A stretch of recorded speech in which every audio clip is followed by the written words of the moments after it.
Good morning. Welcome to the County Commission Board meeting and our Port Authority regular meeting. We will have a long agenda this morning, so just bear with us. Today is Tuesday, November 18th, and we will start our day by calling the meeting to order with an invocation by Steve Roberts of Victory House, followed by the Pledge of Allegiance by Commissioner Alexander. Please silence your phone and stand if you're able to do so.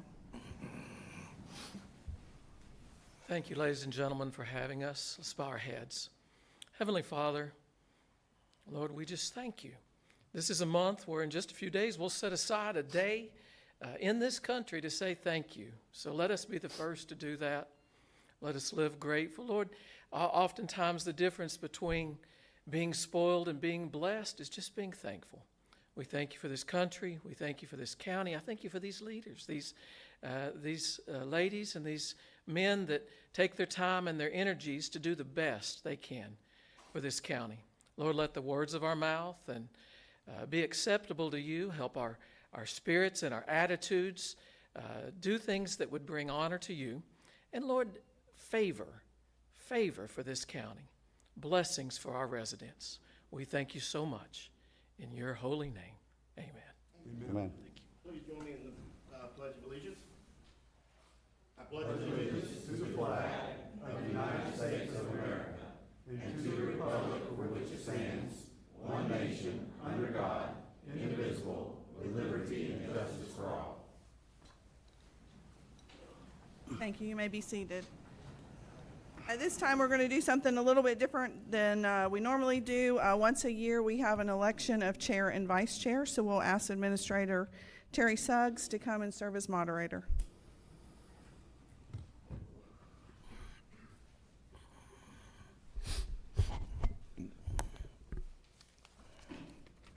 Good morning, Madam Chair, Commissioners.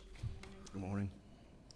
Before we get started this morning with the election of the chair and the vice chair, there's a couple things I'd like to take privilege on, if I may.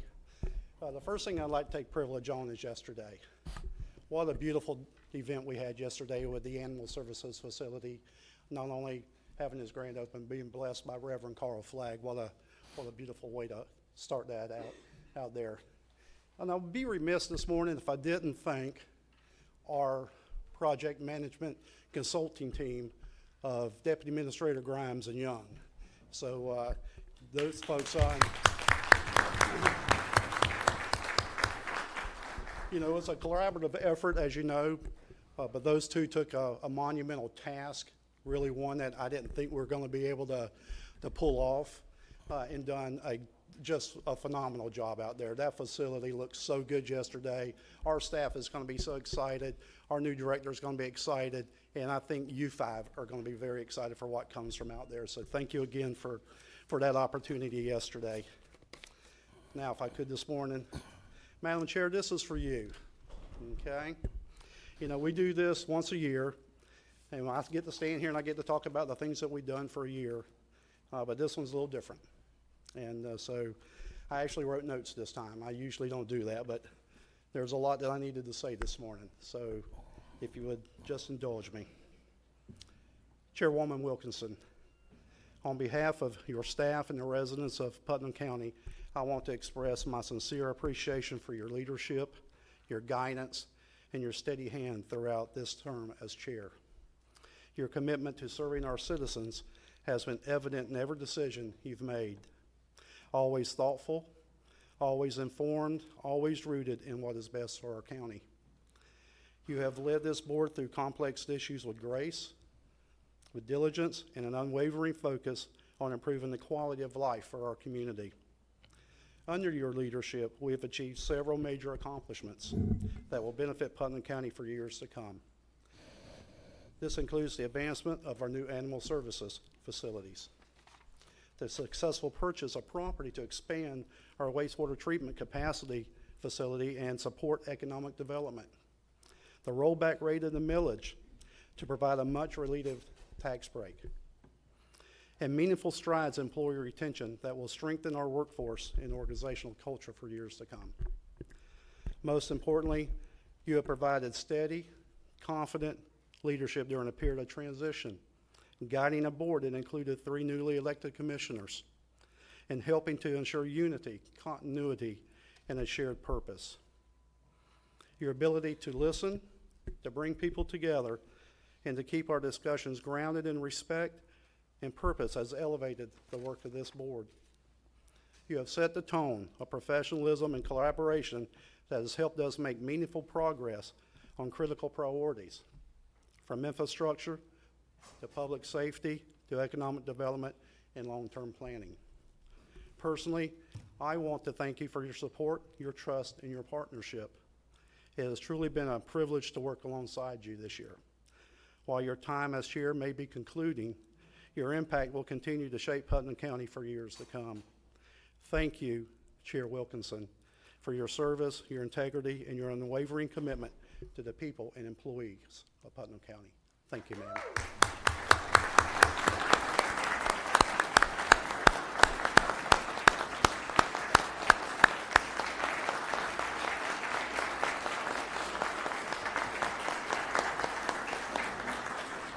If I could have you join me for just 1 minute.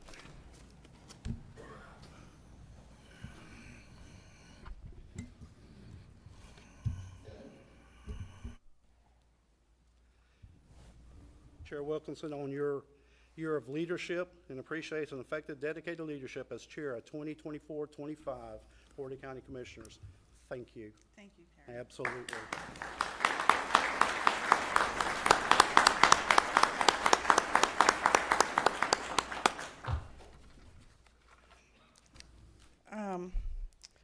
It's not usual that I'm speechless, but I'm a little speechless.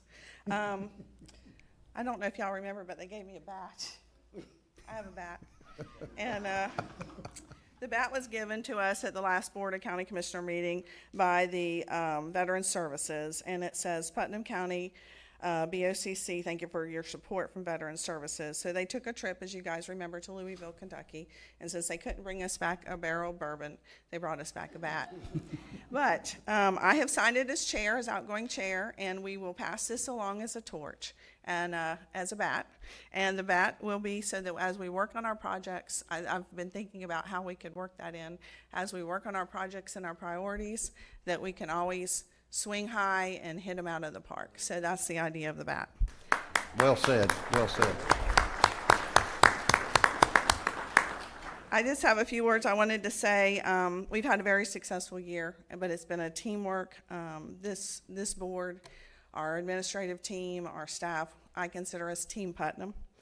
It's been one of my greatest honors and privilege this year to serve as your chair. I did have a few top priorities coming in, and I wanted to mention those. Our community paramedicine program, we got it up and running. We've seen dividends from this program, helping our citizens out directly. We've had them come in and specifically talk about how their families were helped in that program, and saying what a difference it made in their loved ones' lives. And by doing that, we're reducing ambulance and 911 calls. We are soon to open a new fire station in West Putnam, which will also help with reduction of wait times for ambulance and fire trucks service. Of course, yesterday was our big, beautiful day. We had our ribbon cutting for our animal services building, and we put a tight deadline on our staff. I asked, Mr. Grimes said, I think we can get it done in November. And I said, well, good. My chair seat ends on November 18th, so I need you to have a ribbon cutting on November 17th. And it was like one of those shows where they were literally sweeping out the back door as the buyers were coming in the front door. That's what happened yesterday, but they made it happen. And that's not because of me, that's because of we. Speaking of our animal service building, I want to take the time real quick to introduce Miss Erin McNeil. Ms. McNeil, if you'll stand up.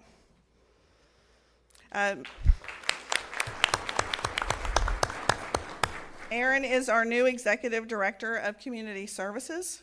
I've known her for a long time, had no idea she was going to fill this role. However, I know that she will do an excellent job. She will have an office out at the new Animal Services building, and her job will be to help improve customer service and work on our community engagement. We're going to hear later today from the ARC Rescue in South Putnam, and she will be working with multiple organizations like that to engage and bring awareness and help our animal services facility move forward. And so we know, Ms. McNeil, you're going to make a tangible difference in our community, so welcome aboard. One of the things that I'm so proud of that we worked on with Administrator Suggs is the employee retention policy. We worked by investing in our number one asset, our employees. And I've said from day one that it's costly to hire and train, that we should be hiring and retaining. And I believe this new policy will allow us to do that, and we'll see much success for that. We also, one of my priorities this year was a state road safety task force.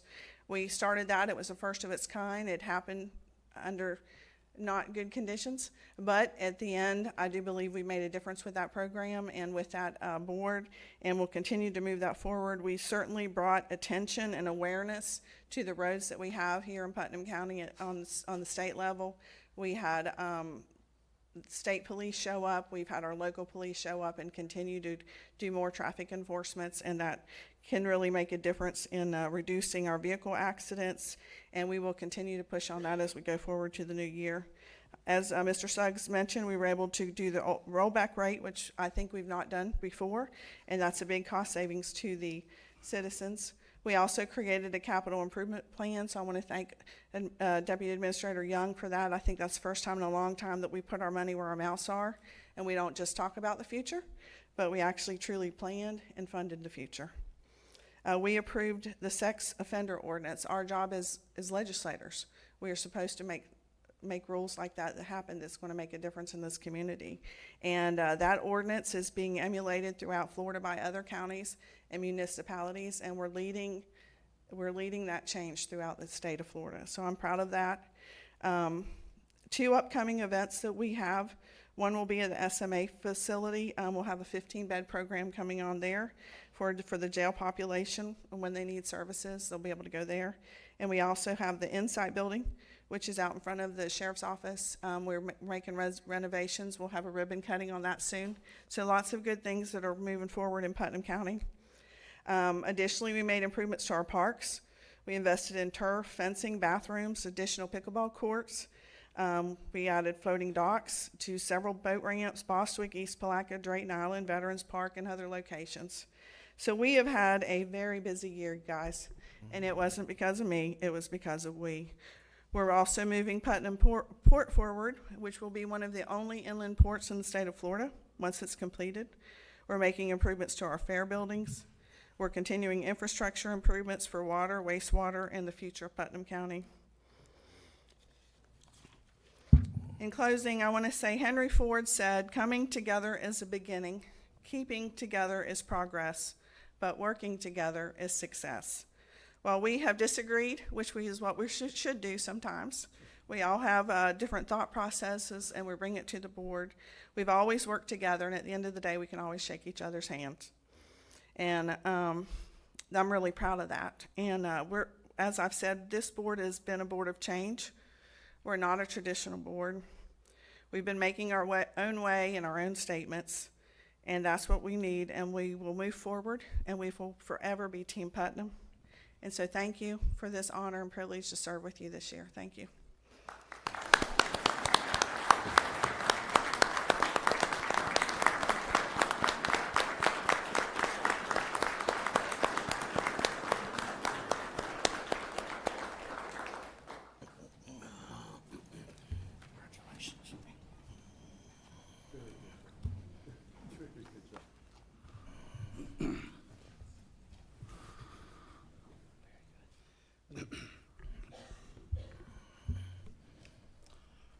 Now comes the task of electing a new chair and vice chair for the Board of County Commissioners.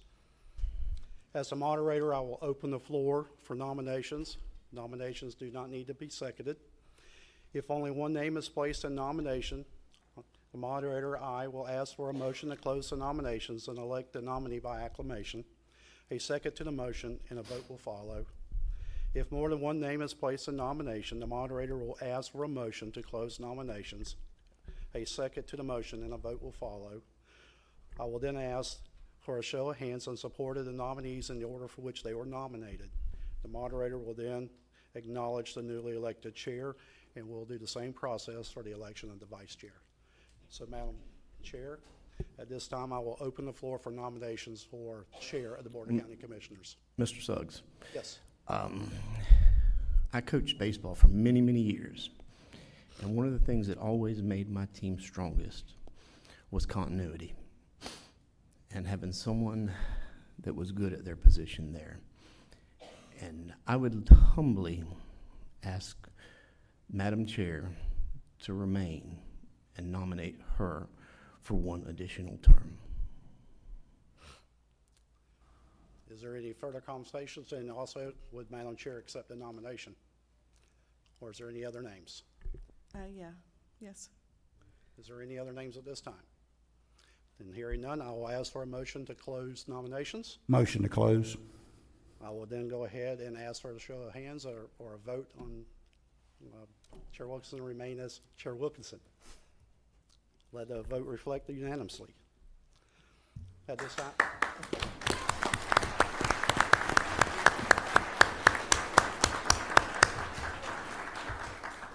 At this time, I'll go ahead and open nominations for Vice Chair. Is there any nominations for Vice Chair? I'd like to nominate Commissioner Palatka. Is there any other nominations? Hearing no other nominations, do I have a motion to close? Motion to close? Okay, do I have a motion to go ahead and appoint Commissioner Palatka as Vice Chair through acclamation of the board? I make a motion that we confer Commissioner Palatka as Vice Chair. Second, and all in favor? Unanimously. Thank you all. Commissioner Wilkinson, thank you.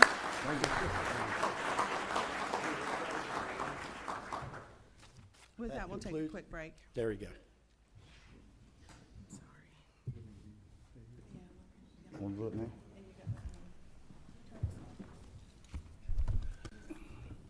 See ya.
Before we move into the Port Authority meeting, well, first we'll go through the approval of minutes. We have approval of our minutes from our last regular convened meeting. Madam Chair, make a motion to approve minutes from the previous meeting of October 14th, 2025. Have a motion on the floor. Second. Second, all in favor, say aye. Aye. All right, before we go into Port Authority item, I'd like to ask Ms. McNeil to please come up and say a few words. I know you had a couple things you wanted to talk about, so come up and bring your family, and let's introduce you.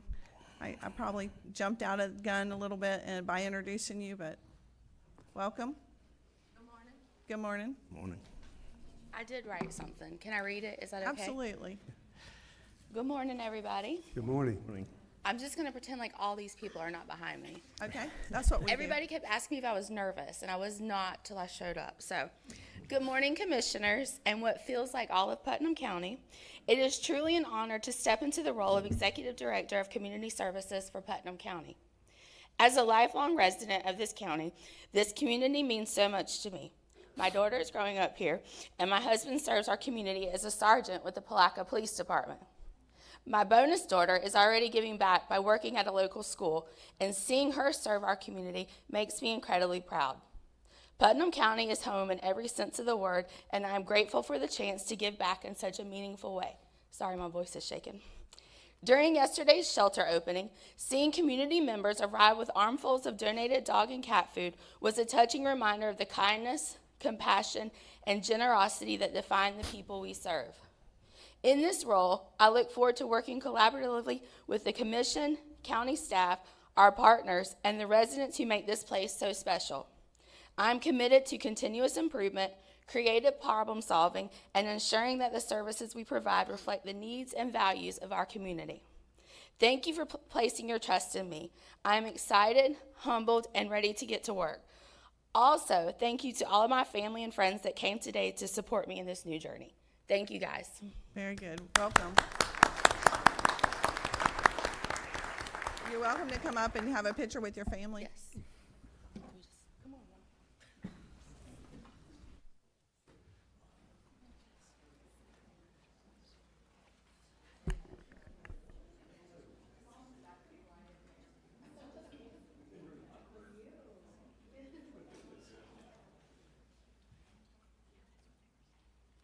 Take the cap off. All right, on three. 1, 2, 3. One more. All right.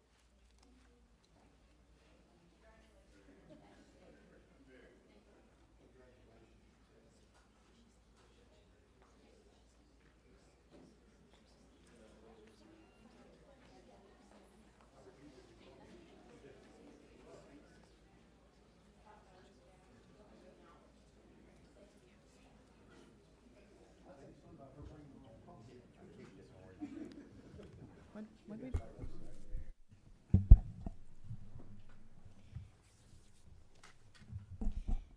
Chair, thank you for the opportunity today to take that point of privilege to introduce Miss Erin and her family. As you have said many times, we are a team, and her team comes with a family, but it also comes with a lifelong community support. Erin and I grew up together. We went to school together. When she first reached out and inquired about this job, I knew one thing was true, was that Erin was going to work hard for it. And that is exactly the type of person that we aspire to bring in as part of our teams, someone who intrinsically cares about the community because it's a community that gave to them, and we want them to have that same feeling in what they're serving and what they're doing. And Erin, truly, in the interview committee, she knocked it out of the park when she came in for her interview. We did a scenario-based interview in written form and then in person. So we scrutinized these candidates very well, and she certainly rose to the top. So we are extremely excited. I am extremely excited about having her on the team, and we cannot wait. She comes with a master's in public administration as well as in education, and so certainly her initiative precedes her in all she does, and we're excited that she's here and working with our team. Thank you. Commissioner Alexander, you're recognized. Yes, ma'am. Whether most of you know or not, we as commissioners have very little, if actually no input on who staff hires. But when I heard that they had hired Erin, I've known her for 25 years, and I told them what a fantastic job I thought they had done, especially for the position that she's being assigned. Honestly, I feel coming from the school system, she knows about passion and parents, and I think some people may be even more passionate about their animals than they are about their children once they reach their teenage years. So I think she's going to be an excellent fit. I've known her since she was in her teens, and I'm very excited to have her with us. Thank you. All right, moving on into the Port Authority. We'll recess the regular board meeting. I'm still a little shaken up from this morning. And convene the Port Authority meeting. So at this time, is there any public comment on Port Authority items? Any public comment on Port Authority items? With that, we'll go into our grant resolutions.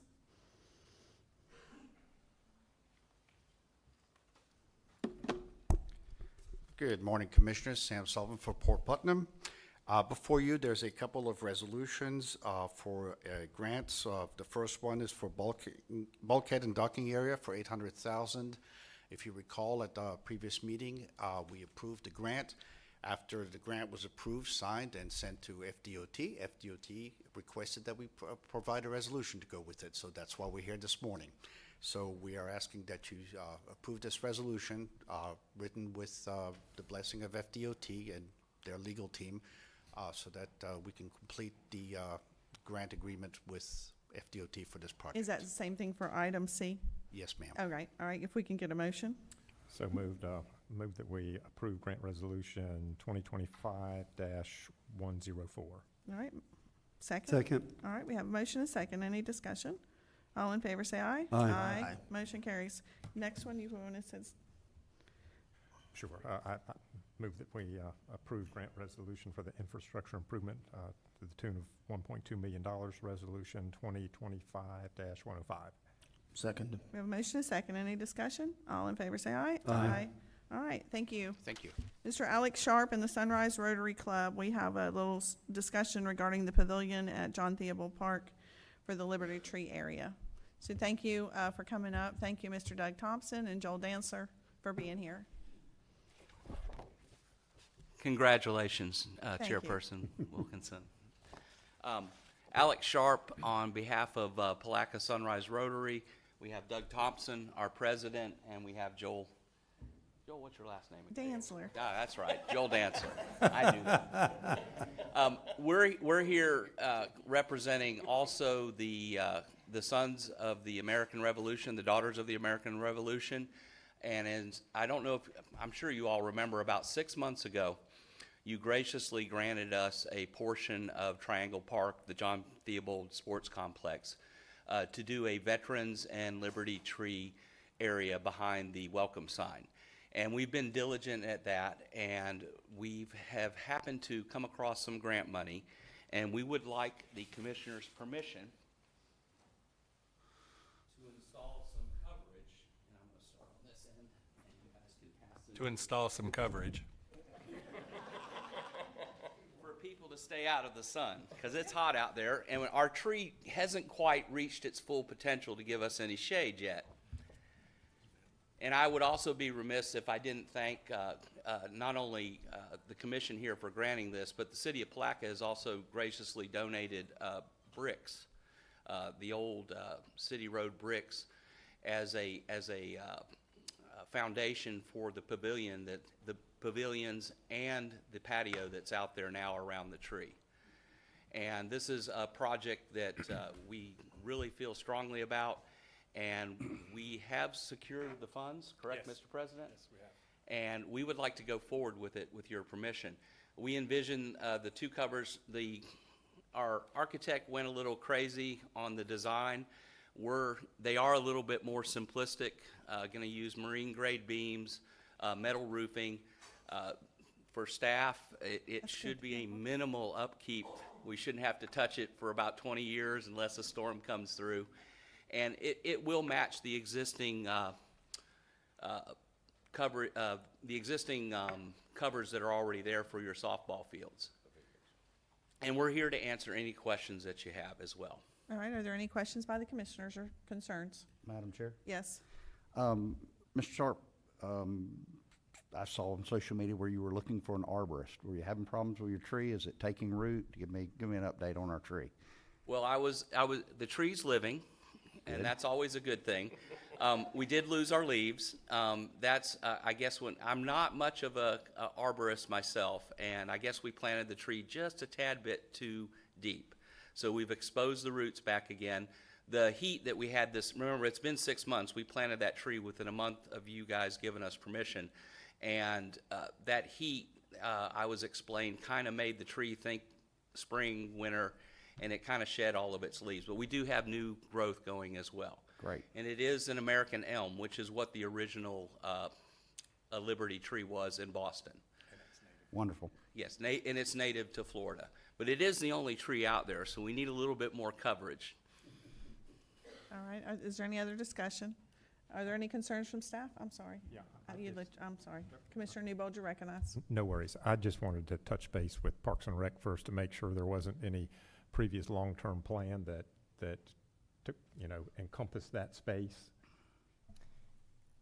I'm not concerned about the spacing as it's depicted here. That is generally overflow parking, so we'll be mindful of that for sure as we go into the future. That particular complex is really kind of built out. It's maxed, and is probably one of our more utilized parks. It's certainly more iconic because of its location. So as we move forward, we just want to make sure that we kind of condense all of our resources, making each feature as condensed as possible, and that way leaving as much open space as we still can. Super, thank you. I love the depiction. That'll be a great addition. We're going to keep that footprint as small as we can out there in that space. I would be remiss, there was one thing else I was supposed to give permission on. If you see in the renderings, this is a tribute to our armed forces, and on the back of the welcome sign is a blank area. With this commission's permission, we'd also like to go ahead in the last step of our project, which is to have the military insignias placed on the back of the sign. And again, at no cost to the county. Thank you. I see there's, so you have the bricks in a circular way around the tree, but on that rendering you have like a walk-up, so. Again, my architect took great liberties at this. Okay, I received this at 2 a.m. in the morning, and it was a rush job. I wish we could do sidewalks all the way back over the parking lot. Well, we but probably don't wish that, so, because again, that would be taking up more of our space that we need. So I just want to make sure that you're staying around the tree we are staying in that immediate and vicinity area. continue to work with our staff on that. Commissioner Alexander, you're recognized. They have a hard enough time hearing me without the mic on. Do you envision this as a gathering place for awards and presentations for veterans down the road? Absolutely. It's a central location in Putnam County. In fact, they are planning a celebration there for next year for America's 250th celebration. They will be pulling the appropriate permits and other things that they need to do for that, but that is a big event. I believe they're going to have a replica of George Washington's war tent there on the grounds as well. So we are expecting a large event over there to coincide with the February 28th. February the 28th is the date that's envisioned. And everybody's going to be invited officially. Great. No, I just thought it would be a great gathering place for the Veterans Awards and services that we have throughout the year. Honestly, I have seen people utilizing it already. We do have the concrete benches out there. We have funds to get 2 more benches, but it's, as you know, there's also 2 pavilions there at that park. The Rotary donated, the Palatka Rotary and Sunrise Rotary donated both of those. I have seen the people going out there and looking. All of the patio area, we sold bricks in memorial for people, and there's names and dates inscribed on those bricks as well. Good deal. Well, I appreciate the testament to the veterans. Thank you, sir. Mr. Grimes, you're recognized. Just like to ask if we could make sure that we put some kind of parking barricade out in front of it so it doesn't get used as a parking structure for the people at the park, because that we don't control human behavior. So it won't be long we'll be seeing a car up underneath that park to stay in the shade. So some kind of parking bollard or something to keep them from driving onto the structure as it's overflow parking. We're willing to commit to anything you want. I agree with you. I'd be pretty upset if somebody's car was up under there at the memorial site.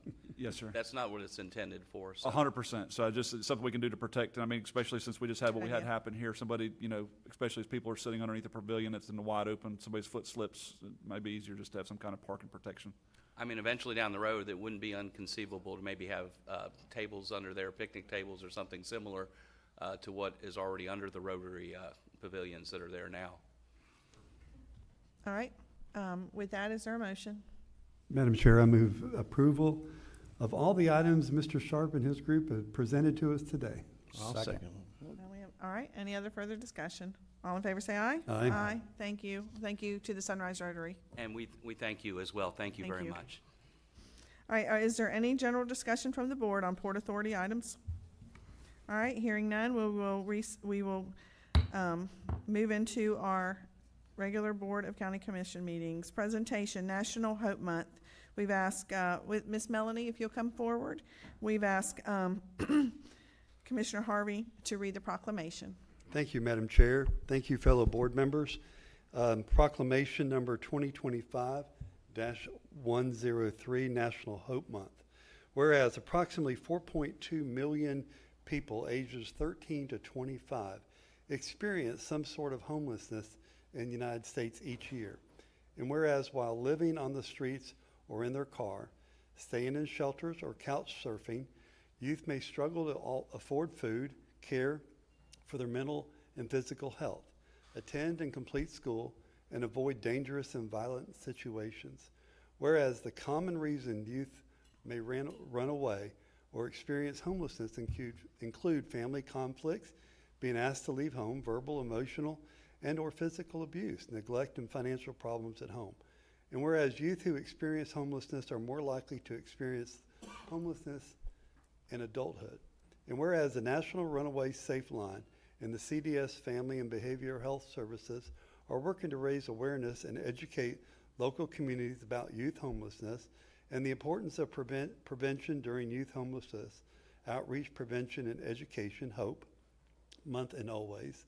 Now therefore, by the Putnam County Board of County Commissioners, hereby proclaim the month of November 2025 as Youth Homelessness Outreach, Prevention, and Education, parentheses, HOPE Month, in the County of Putnam, and encourage residents to recognize the role we can play in advocating for this vulnerable population of young people. Done, ordered, and adopted this 18th day. Madam Chair, I move approval of this proclamation. Second. Thank you. Any further discussion? All in favor say aye. Aye. Thank you. Miss Melanie, if you'll come up, I know you've got a few words to say. Can we take a picture after? Yeah. Yeah.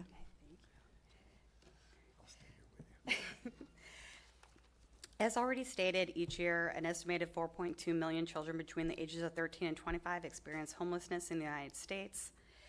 This past PIT count, which was conducted in January, stated that Putnam County had an estimated 76 homeless people in Putnam County. We all know that number is much higher. How many of those children, or how many of those homeless people are children?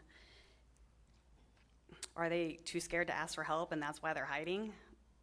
We need to bring awareness to the county about how important youth homelessness is and let these children know that we're here to help, not to judge.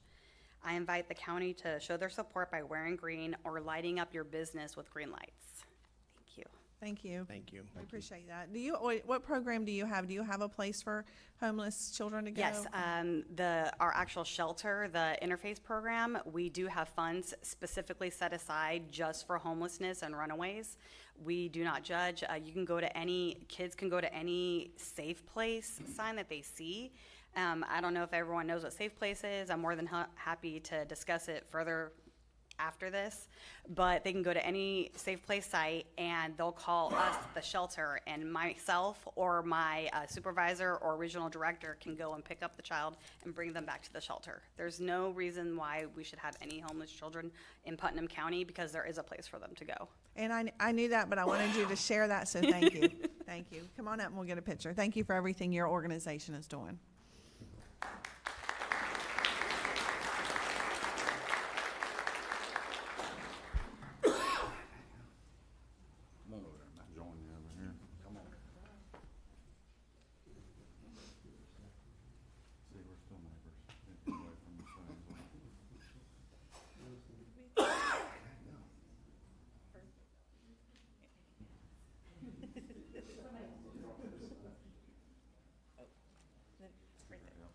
All right, on three. 1, 2, 3.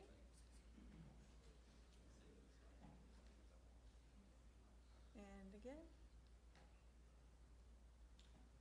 One more. Don't move.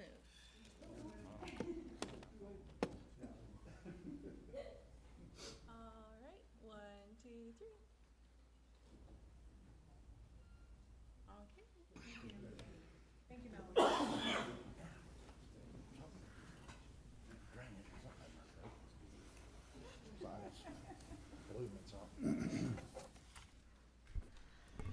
All right, next we will have up Lauren Cohn from Meridian Healthcare.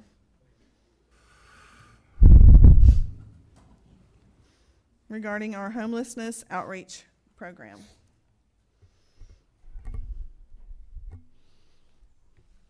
Good morning. You can pull that up, yes, ma'am. I don't Thank want to you. be too loud. No. Good morning.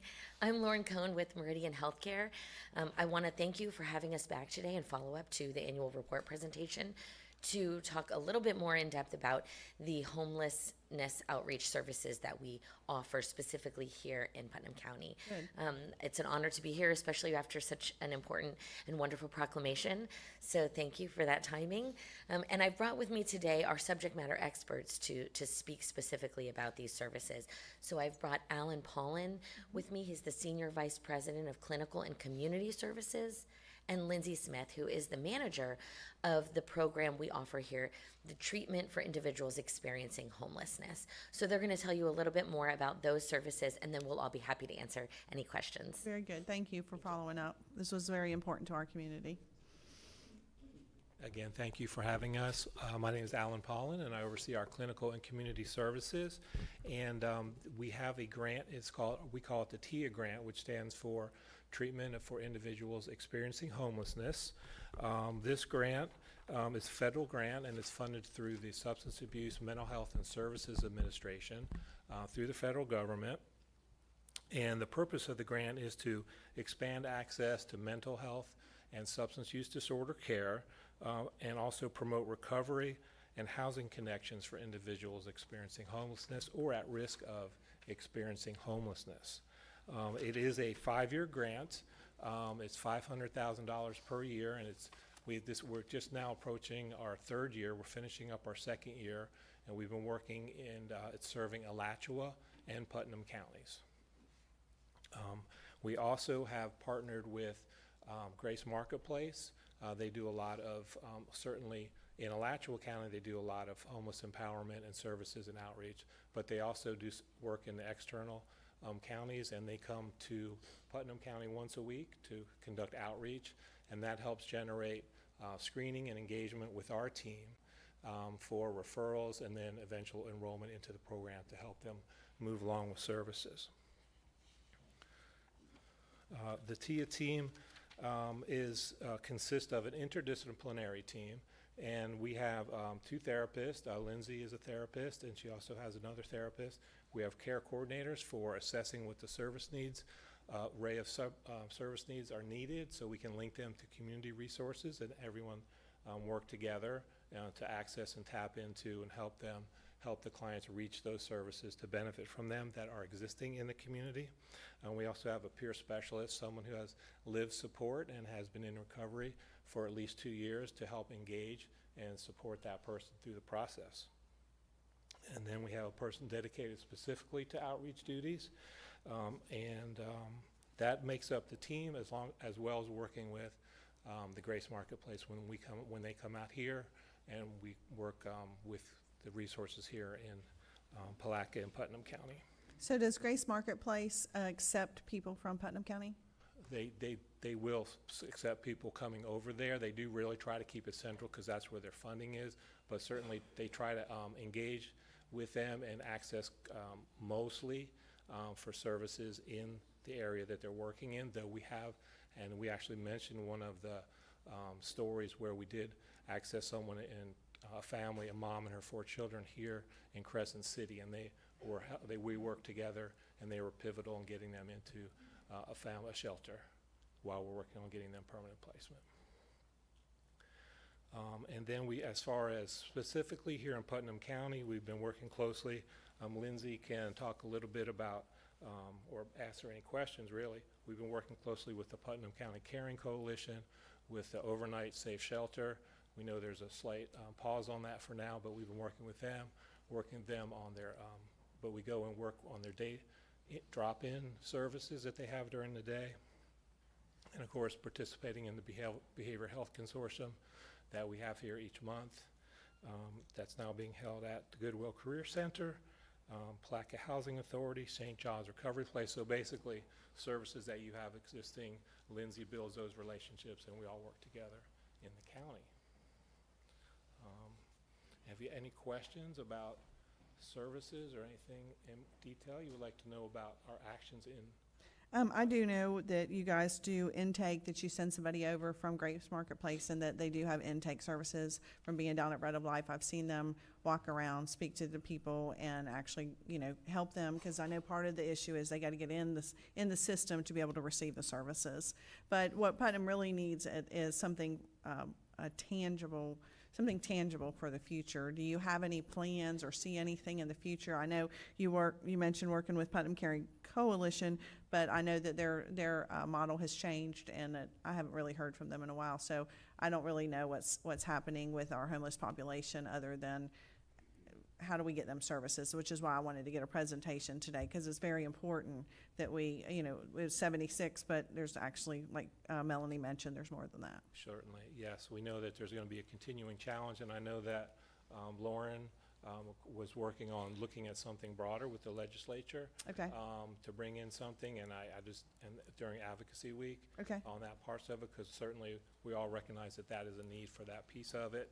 And so that's what we have going as far as future-oriented, and then just working and trying to find anything that's existing that we can. And the big piece is, of course, as the outreach and trying to engage that and get those people ready to stay with us as we work them through the process. All right. Commissioner Newbold, you're recognized. I guess I'm going to show my ignorance here. It's nice to see all the synergies that your group has with our county groups. If a potential client or someone who is in need of these services is identified, how do we out in the public get them, what's the process for getting them directed to you? Yes. Well, we have the contact of the project director as well. We have the contact here on this PowerPoint.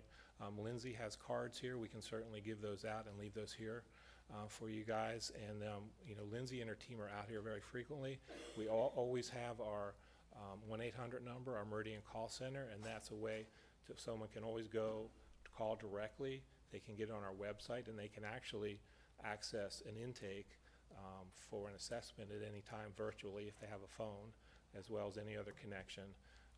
So we have various ways, but the main one is through our main website, phone number, and then we have the contact here for the project manager, and Lindsay will leave her contact here. I'm as sorry, well. Lindsay, did we jump ahead of your presentation? Did you have a presentation? Oh, no. Okay. She's just here We're all for a team detail. today. Okay, all right.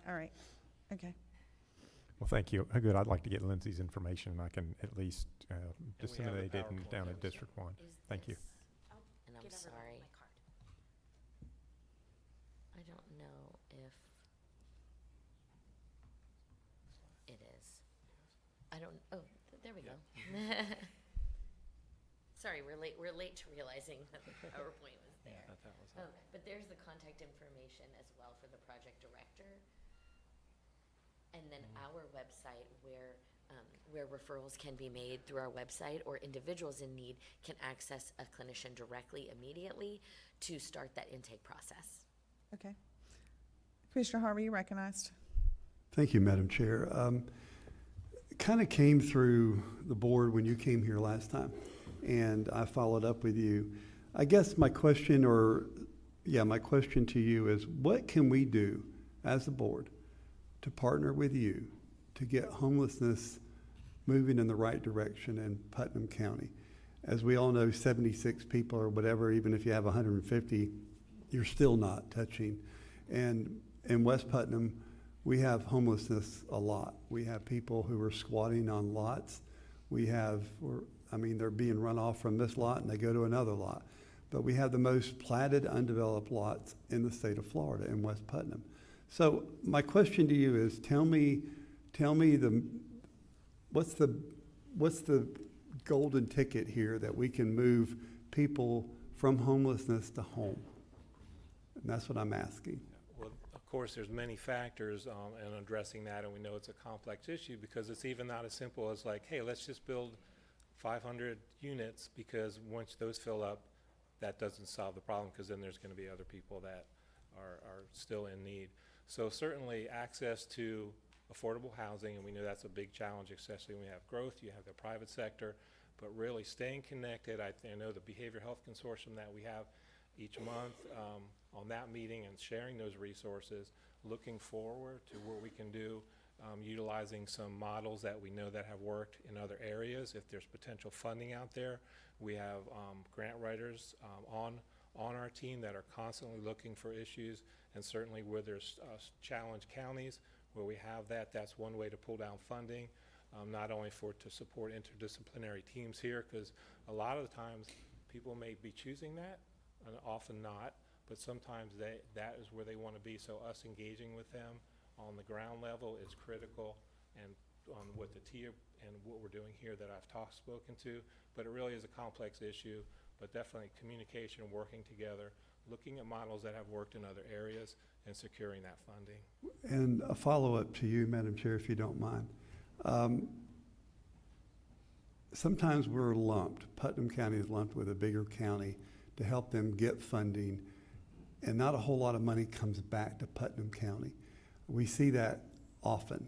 We're used for that, we're used for the numbers, and then we go away. Mm-hmm. How much is spent out of you spent $500,000, this is your second year. How much of that money is spent in Putnam County? Definitely at least half. Definitely, I would say half. They may be higher or lower on each side, because that is the funding of the team, and that's where the team allocates their resources. We did have a smaller portion, much smaller portion, to support the staff at the Grace Marketplace, so they could commit to having that person coming out every week. And we put that in there specifically that they would come out here to serve your county, so it wouldn't be a situation where Putnam was an afterthought or a secondary thought. Thank you. Thank you, Madam Chair. If I could just add. Yes, please, go ahead. I think the important thing to build on what Alan was saying is to have these conversations and these collaborative efforts in the form of a coalition or a dedicated meeting, because what we want to do is identify what resources are available and how everyone can access those, and then more importantly, where are the critical gaps, right? Because we certainly don't want to do things that someone else is already doing or duplicate efforts. We want to maximize the effectiveness and benefit of the resources we have in place. And then where are the gaps? Where are the roadblocks? What are the barriers? And then what resources may potentially be out there, or how can we target efforts to accessing that funding or resource to fill and meet those gaps? I think that's probably the next critical step, is keeping those conversations, those detailed conversations and those collaborations happening in a dedicated way specific to this issue. Thank you. Commissioner Alexander sits on our Behavioral Health Forum board. We'll hear from him, but maybe it's something that he wants to move forward. Go ahead, Commissioner Alexander, with your comments. I have the same questions that Mr. Harvey has. You're talking about $500,000 that, and you guys are based in Alachua County, correct? Or, They do have a facility here. so, and you said that we're spending half of the money in Putnam County, you feel. So that's by coming over once a week and visiting with some people, and the second part of my question, you referenced one family with 4 children that you were able to help out. Is that in the last year, or is that a shining example, or can you give me a number of people you've assisted in with their homelessness and moving out of that? Sure. Because I'm a results kind of guy, and I would like to know what we're getting for our money. Absolutely. So the Grace Marketplace, that was just their portion. They have definitely a smaller part of the piece. We come over here at least twice a week and get engaged with all these communities and resources here for that full engagement on the outreach component of that. What do you do when you come over here twice a week? Hello. Good morning, Commissioners. So on Mondays and Thursdays, our outreach coordinator attends the drop-in. Can you pull the microphone up? Of course. Sorry, Of course. I can't hear you. I apologize. It's okay. So our outreach coordinator comes out on Mondays and Thursdays, which is also when what was known as the TOS shelter had their drop-in hours. But they also come out on Monday mornings to engage with individuals at the local food pantries. We've noticed over the past month there was an increase in the number of individuals who were accessing those food pantries. They, again, as Alan had mentioned, partner with the Grace Rural Outreach to come out and go to sort of those areas that are harder to access outside of the Palatka city limits. So we're talking places like Interlochen. We recently received a client from them who was living in the woods out there. So the outreach coordinator is working with the Grace Outreach Rural Coordinator in order to access those clients that maybe are on the periphery of Palatka. So when you engage these folks, I'm just trying to wrap my head around what course. you guys do and share with our members in cyber world and here. But so the goal of the outreach coordinator, when you engage these folks, is that to steer them towards your program, provide them assistance? You're talking about a phone, they can call for assistance or they can go on the website. Don't know many of the homeless people that have a computer. So are we helping them steer through that and getting them set up? Okay. Oh, yes, I just want to absolutely. understand how it Yes, works. of course. Thank So you. when our outreach coordinator goes and meets with these individuals, they assess them for services. So I don't want to get too into the weeds with like technical language, but there's something called a VI SPDAT, which is a vulnerability index, which allows us to put a number to the individual. So you prioritize. Exactly. It's Okay, a good deal. prioritization service.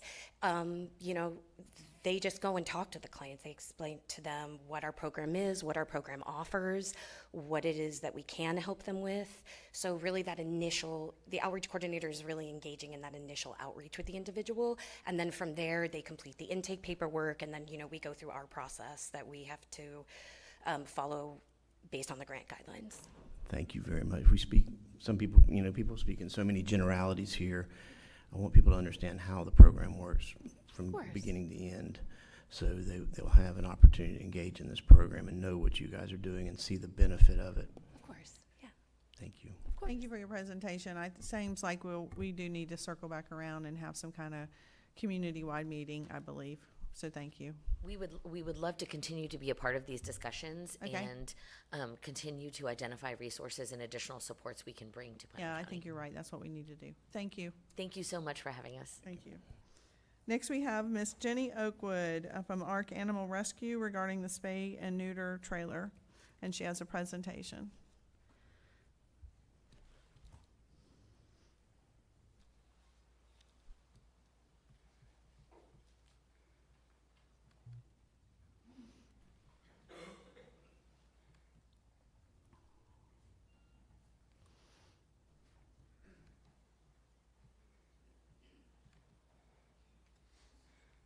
Good morning. Dreams do come true. Yesterday was one part of the dream coming true for animal welfare in this county.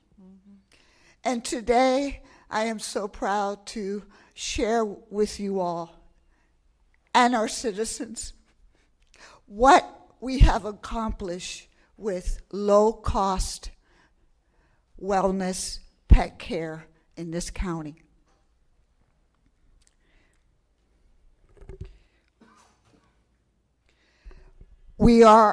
ARC Animal Rescue is located at Crescent City Kennel. We are a 501c. We also service the entire community, plus we also foster dogs and cats at our facility. I want to stress we are a rescue group, not a shelter, and not a humane society. These are some statistics. I'm not going to read them all. I wanted to share some of the highlights. Unaltered females can produce 67,000 puppies in 6 years. 7 years, one cat and her offsprings can produce 370,000 kittens. Florida is number 3 on fatal dog bites. Putnam County, unfortunately, does not have a humane society. They closed in 2015. Seven out of 10 counties already have low-cost spay and neuter. And again, I want to congratulate you all for yesterday's grand opening. I am so thrilled. These are some stats regarding Putnam County. I'm not going to read them all, but the one that I want to focus on is currently in our county over 8,000 dogs and cats are not spayed and neutered, and 7,000 of those, 5,700 of those have never seen a vet. 85 of those dog owners and 76 of those cat owners really consider their pets their family.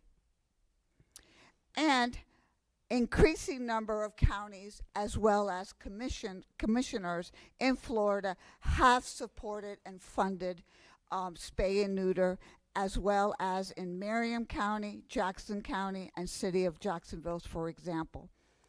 And there is a Spay-Florida.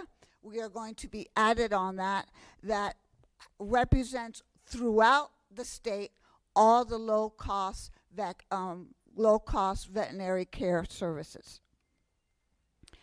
We want to close this gap. We are a small group, like I mentioned. We do take, I should say, surrenders and neglected animals.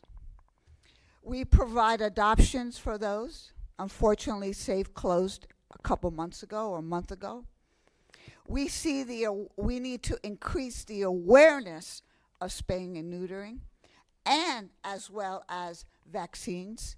As you know, rabies is a law. Every dog, cat, and ferret must have a rabies.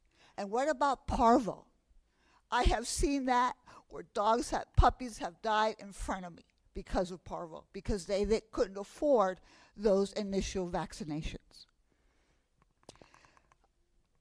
As you know, Facebook, everywhere you look, abandonment of animals throughout this county, and it breaks my heart. I want to see us connecting with other rescues in Putnam as well as outside of Putnam to share ideas and improve those services for our animals.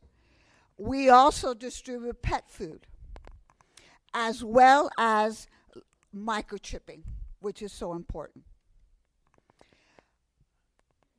I cannot believe the accomplishments that this county has done for animal welfare.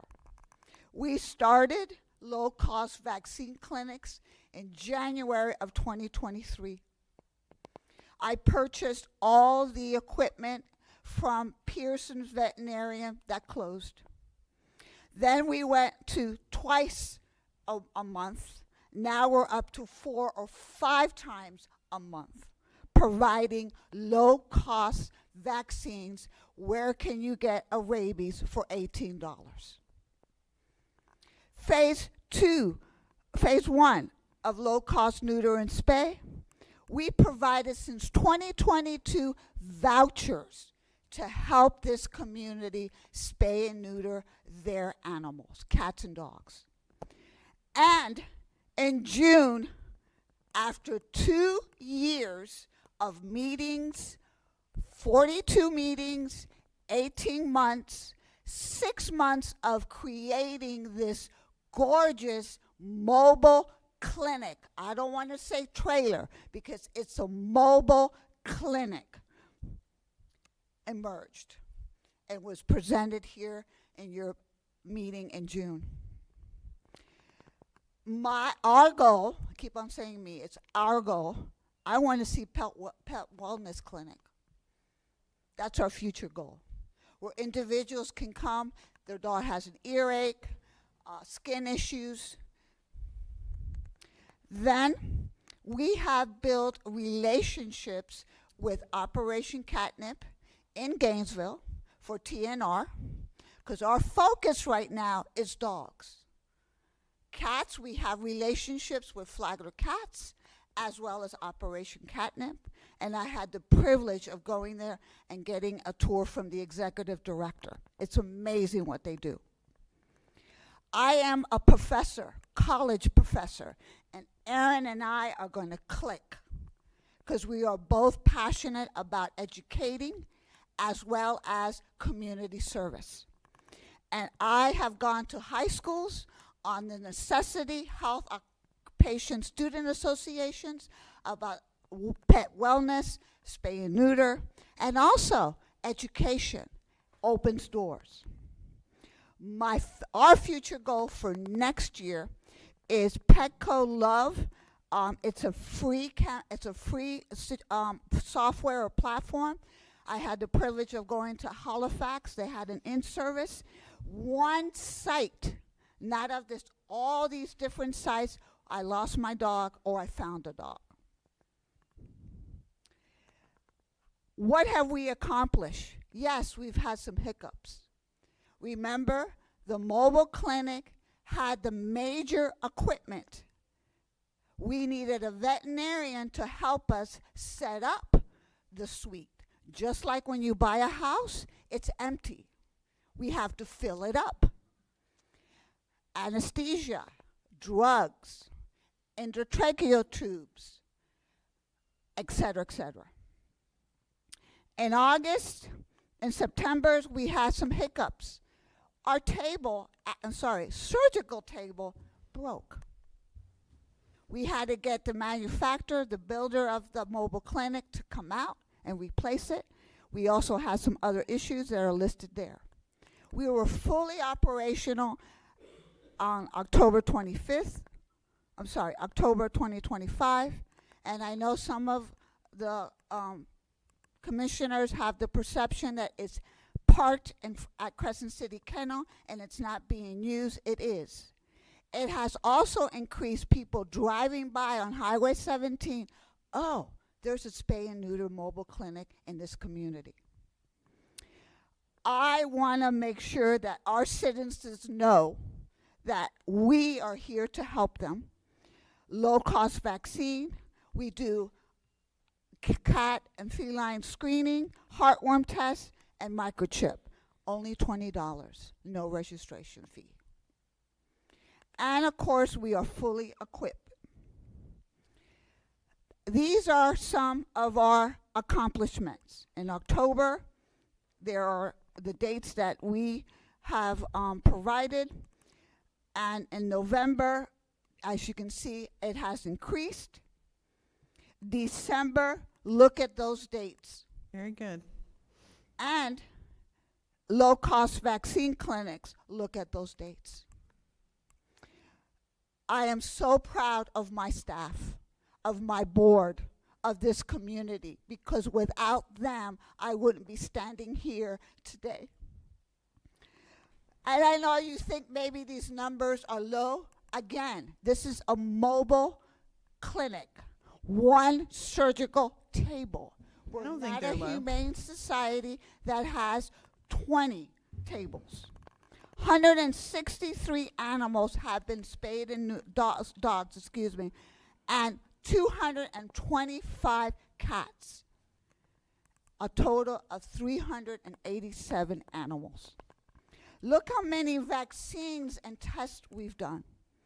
A total of 1,521 vaccines and testings have been done. We are continuing informing the staff, working with my IT person for the website. I emailed all the town halls. I emailed all the mayors and council members throughout the county. I placed an ad in the Palatka paper because some people do not use social media on our services, and I will continue it through the month of December. Of course, Facebook, and we're always at some type of festival, farmers market to educate, and regular e-blasts as well. And I don't know if your all board knows, I am bilingual also. I speak fluently Spanish, and I am educating the Hispanic community about spay and neuter. Very good. What do we expect? I cannot wait to sit down with Juliana Young and Aaron, and let's see if we can move that baby right on Putnam County Animal Service and station it there, hopefully through the entire month of January. We can have Interlocking come to us, as well as Crescent City comes to us, because it's in the middle of the county.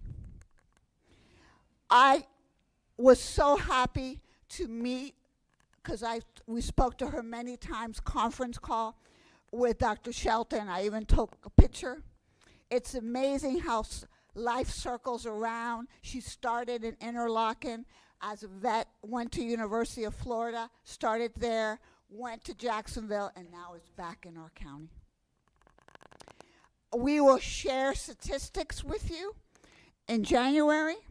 We will continue relationships with Flagler Cats and Operation Catnip, and we do transport those cats to those facilities because the average person cannot take 2 or 3 hours time from their job, and maybe they don't even have gas money to go to Bunnell or Gainesville. We will continue increasing awareness as well as increasing veterinary capacity. And I want to say I have 2 vets for low-cost vaccine clinic. One of those vets can do both spay and neuter and vaccine clinics. We're up to 2 vets. God willing, a 3rd one in January. And it has been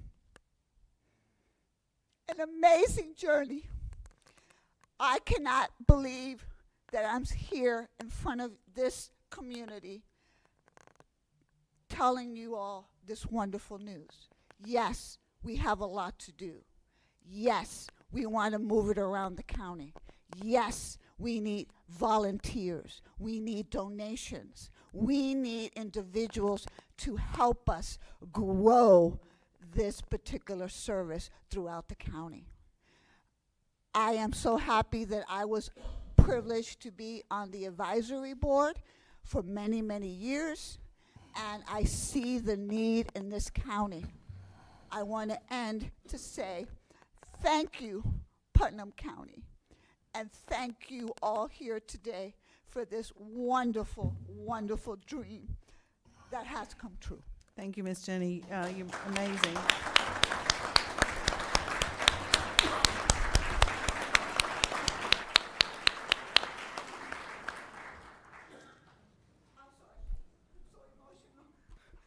Any questions? No, I think you covered it all. Commissioner Alexander, you had a question, I'm sorry, or comment?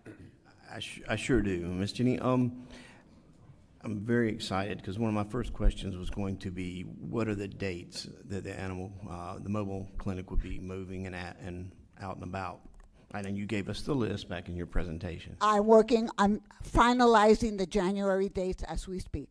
Okay, good deal. I will be sharing that with Juliana and Aaron and you all as well. Good deal. Well, I spoke with Mrs. Holmes prior to, and what she asked me about and what I thought would be a great idea is the location here in the parking lot.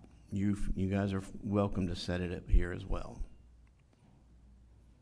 That's another great idea. Yes, ma'am. We would be happy to host you guys. Fantastic. Thank you. Thank you. All right, we have one more presentation before we move into our HR.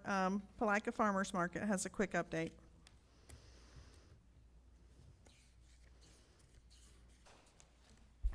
Good morning, Commissioners. Gabrielle Gunn with Visit Palatka. We wanted to give you guys a quick update on the farmers market as we've launched in September. We've had 6 farmers markets since then and wanted to get that update before the end of this year. I want to start off by saying thank you for this wonderful opportunity as we've had an overwhelming response from our community and our businesses. I want to say specifically thank you to you as a commission for allowing us to use the courthouse's support and staff for utilizing the facility, and the commission staff for helping with many different things to make it successful. And lastly, the Sheriff's Office. As you have the paper in front of you, we completed a survey from our vendors and had about 45 vendors that gave a response. You'll see that the average vendor revenue for the different questions that we had, and this was specifically for the vendors, You'll see that the 4.5-star vendor review, which we think is pretty good, and are working on some of the feedback items that the vendors have expressed us to work on to just enhance it and improve on what we're doing. We want to make it a great experience for the businesses, along with the community members and the visitors that are attending. We have had 70 vendors at the last vendor market, and over 200 vendor applications have come through to participate in one or multiple of the farmers markets from now until May, which is 17 events. We have on average about 1,700 attendees at each market. The first market was, we were extremely shocked with about 2,500 individuals that attended that first market. So the community, the visitors, they came out to support, and we are extremely grateful. The community feedback with the event themes from Halloween trick-or-treating to painting pumpkins, and then most recently our thankfulness wall and veteran recognition this past Saturday. We've also are working on adding entertainment elements with acoustic music, pictures with Santa, with the Grinch in December 6th. Again, we only have one event in December, just with the holidays and many different events happening. We will just have our first Saturday event. We are also partnering with UF-IFAS Extension. We had them come out this past Saturday, and Singleton Farms gave 672 ears of corn, and we were able to get all of that corn dispersed, either sold or given out. We are excited for this partnership as it's educating the community, and the corn was delicious. The business feedback along the St. John's Avenue has been an extremely overwhelming response. There was an event with RHP a few months ago, and I stopped at every single stop, which was 24 stops. And almost all of those business owners, expressed their gratitude for how much that is impacting them on one Saturday. They are very grateful and are willing to support and help us in any way that they can. So that is extremely helpful for not only the vendors at the businesses, but also the businesses along the corridor. We want to see that walkability. We want to see people coming to and from, and really being consistent about that. And then lastly, the TDC funds that we are using for marketing, advertising, radio, that is extremely helpful. So we are very grateful for that. I don't have any other feedback, but I just want to say again, thank you for this opportunity. Thank you. I'll just say a couple things. You're right. I've had people along St. John's Avenue, business owners, come to me and say, this is helping my business. And that's what we should be doing downtown, is working on we're working with the city. The city's been working diligently to make downtown Palatka a better place to work, and these kind of activities, instead of taking away, they actually add to them. Yes, and I think when we bring new things to the community, sometimes people are afraid it's going to take away, but it doesn't. It brings it, because look at all the foot traffic they now have on a Saturday. Yes, ma'am. And that kind of stuff. So thank you for that. I will say, if you're working to increase your footprint, or you're working with music or other things, and you're going to need more resources from the county, that you work with our county administrators and their staff to make sure that it's something that we can help you with. Yes, ma'am. Okay. All right. With that, Commissioner Alexander, you're recognized. Thank you, Madam Chair. I too would like to echo the comments that Ms. Wilkinson made. I think it's great for the community, and I'm really excited about the potential of expansion and potentially expanding it down to the riverfront, where the traffic is forced to traverse that area between there and showcase some of the businesses in that area. This is the kind of organic growth that I appreciate, because it's friends helping friends and friends promoting their businesses.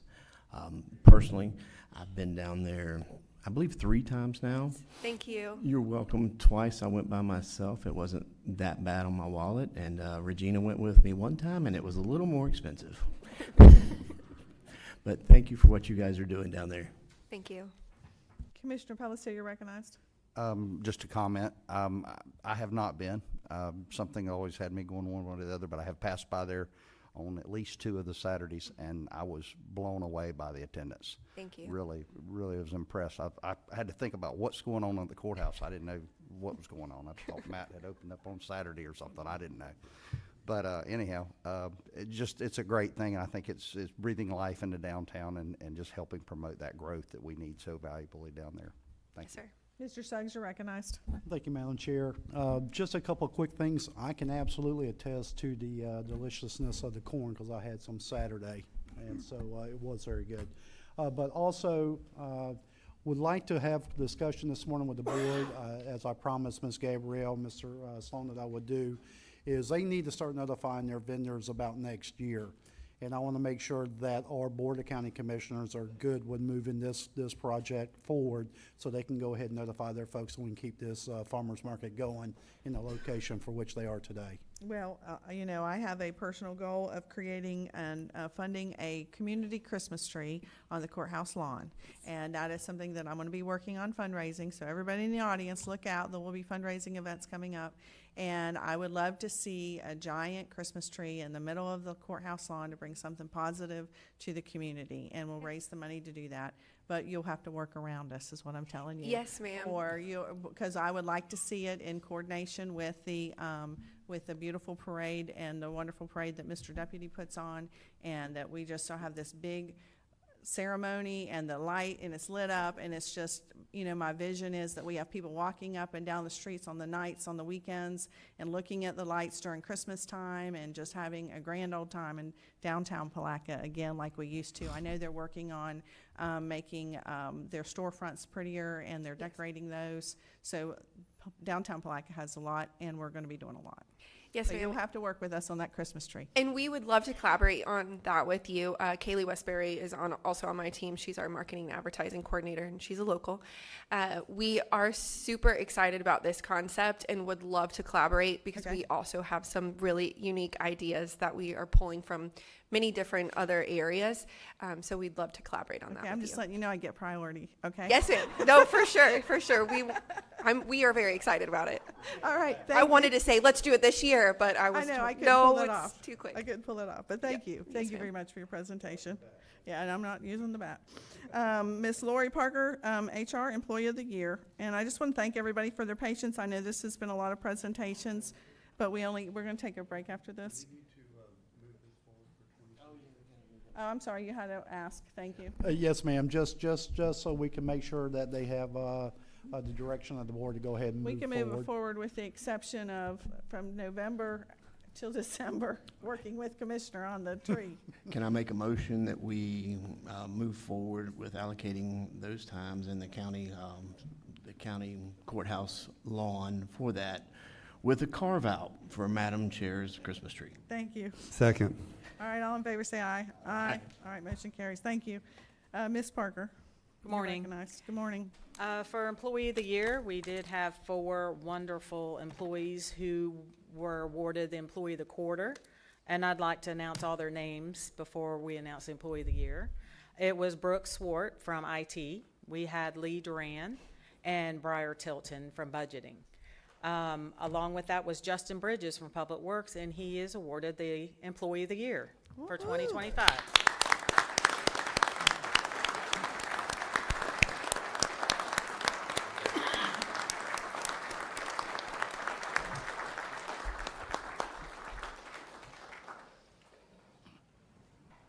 I don't know if we have enough time this morning to sit here and say all the great things that our employees do day in and day out, but you know, you get those ones that just shine their way right to the top. I'll take 1,000 Justins every day. He is just the hardest working guy. It doesn't matter if you call him I call him sometimes at 7 o'clock in the morning, sometimes earlier than that. Not as quite as early as Commissioner Harvey, but every time you call him, he always has the attitude that he can get it done. It doesn't matter what the task is that's put out in front of him. I called him late last week on our obtainable deadline for a animal services facility and says, you know, we really need some grass put in and a sprinkler system, and oh, by the way, I'm going to Colorado. Right. So Justin came out and met me and goes, we'll get it done before you get back home. I said, well, I appreciate that. And he was a man of his word. He had every bit of it done. from everything from tearing down the old fence to save the county money at Theobald Park this past year to whatever we need, whether it's a special project that pops up in the middle of the day, a fire station, civil pack, it doesn't matter. We can make the phone calls. We needed a water line ran from the Boy Scout camp up to the fire station that we're building in Melrose. And Justin goes, well, I can do it. So that saved us $100,000 just because we have people that are qualified, people that are willing, and crews that'll do it. And Justin leads those crews every day. So I couldn't think of anybody who's more well-deserving in his field. He is standalone and just an absolute asset for our county to have. And so I'd just like to say thank you to Justin for all your work that you've done throughout this past year, and you're well-deserving of your award. You are, Justin. Thank you. I couldn't agree more. You, every time I see a project going on, I saw you out at Animal Services. You were working, always with a smile on your face, always working hard, and that's why you're Employee of the Year. And so we appreciate all your hard work and dedication to Putnam County.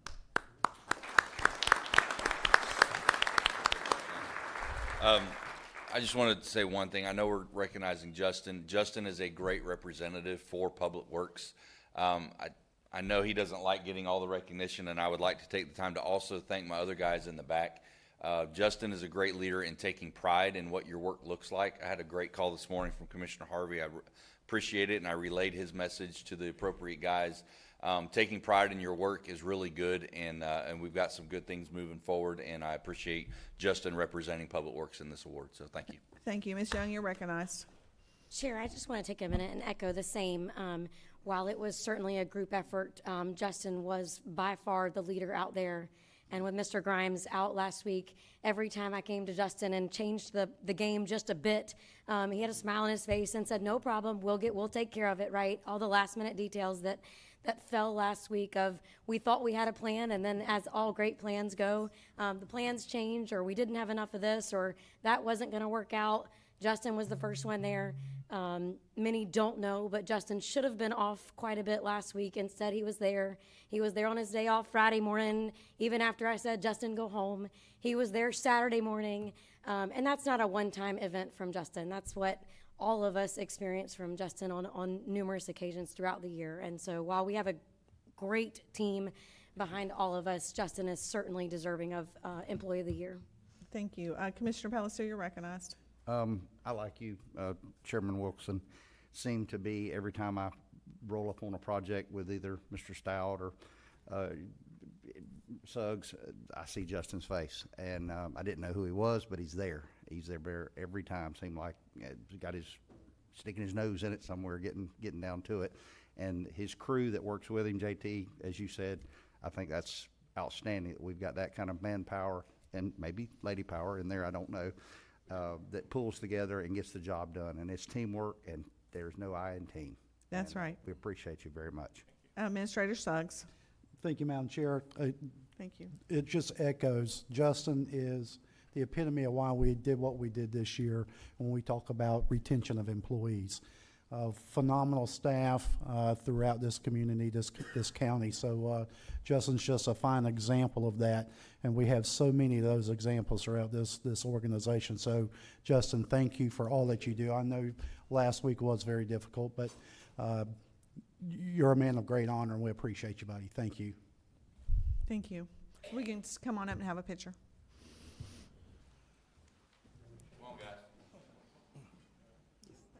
I think JT did. I think JT hollered. Hey, JT, tell him what time I called you. 7:05. Tell him what time I called you. First thing Tell him what time I called you. Huh?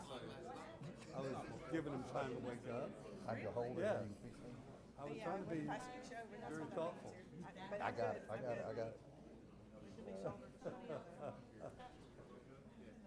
I can get over Sean's head, I think. I've got you. Because I'll forget. I'll get left or right or something. Okay. We are bringing crowd. All right, squeeze in. Everybody look forward. I'm going to listen to Laura. You'll be here longer. She's got a bat, remember. All right, on 3. 1, 2, 3. And again. Congratulations. Yeah. We're going to take a quick 3-minute break.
And thank you for your patience in that. I think next year we'll probably, Mr. Suggs, next year we'll probably move them up on the agenda. I didn't realize. We might change things around for that next year, so they don't have to wait so long. We're there for you, Madam Chair. All right.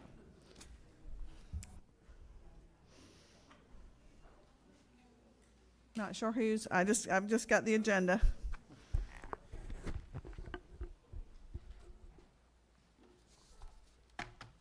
Good morning, Madam Chairman, Commissioners, and thank you for allowing us to come up here and recognize our employees. We have quite a few today, so just bear with me and I'll try to read it pretty quick. The first we want to recognize is firefighter Austin Carroll.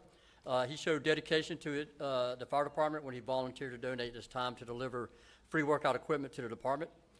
He also shows a dedication and a work ethic that unmatched to his peers. All his efforts were done to better our department and stay fit in a dangerous occupation that we work in. And we award him with the Department Achievement Award to this day. Congratulations.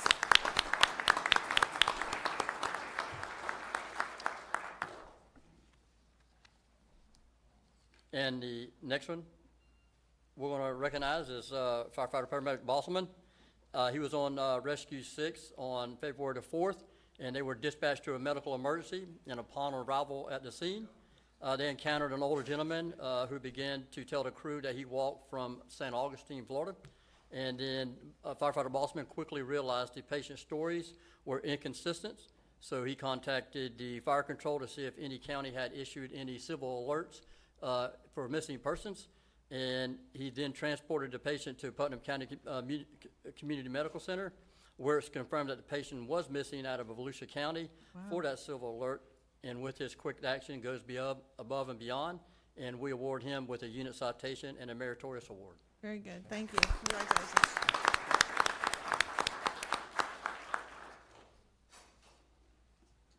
The next ones are kind of a little long. So we want to recognize firefighter Boomer Davis. So on the evening of June the 22nd, 2025 at approximately 8:30, multiple units were dispatched to a reported structure fire with confirmed victims trapped inside. Dispatch information indicated that only viable exit was blocked by heavy fire, creating an immediate life-threatening situation. Upon arrival, firefighter Boomer Davis demonstrated an exceptional courage, leadership, and composure under extreme conditions.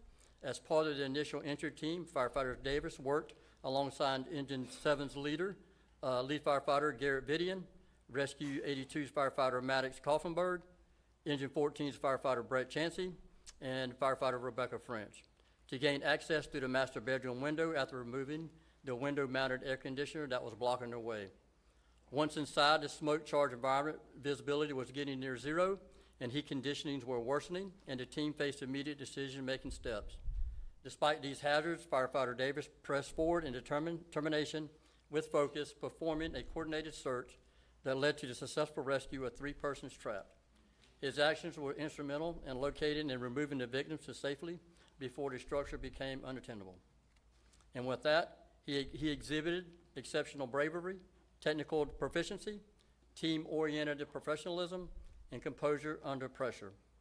The outcome of this incident saved 3 lives. It's a direct reflection of firefighter Davis' dedication to the duty of training and selfless commitment to the missions of saving lives and protecting the public.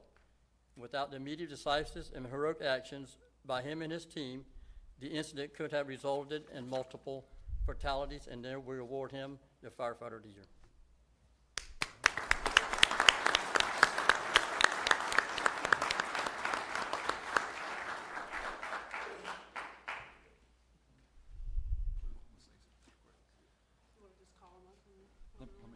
Yeah, okay. Guys, if y'all will take a moment for Mr. Davis, and I don't like singling folks out, but this is one of the ones that started in our programs that came through the schools, that started with our public safety trainees, and he finished up. So Boomer was a graduate of all of our programs that we put out. So with the success of that program, we have a guy today in his first year on the job that got the Firefighter of the Year. So I'm extremely proud of Boomer. So thank you. Very good.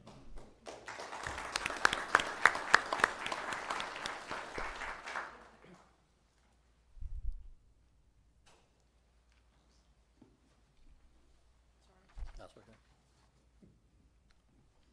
This other one goes hand in hand with firefighter Davis. And then again on June the 22nd at approximately 8:30 p.m., multiple units were dispatched to that same reported structure fire with victims reportedly trapped inside. Upon arrival, crews were immediately informed that one occupant was trapped with no way out due to fire conditions between her and the only door.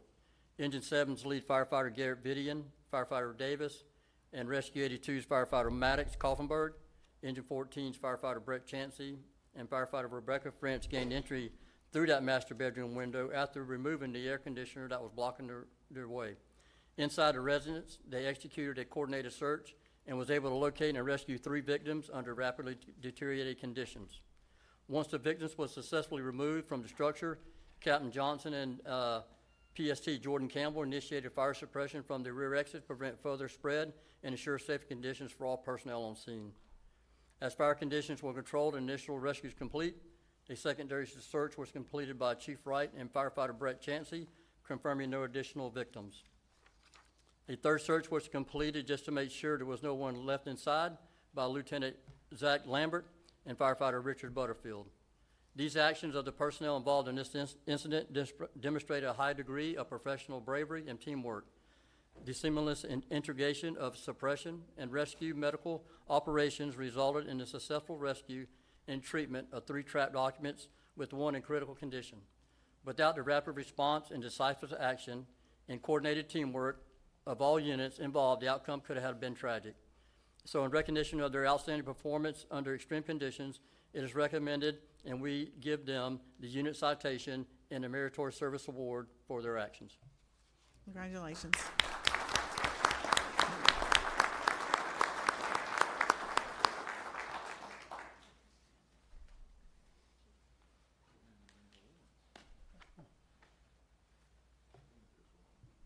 can stay up here too.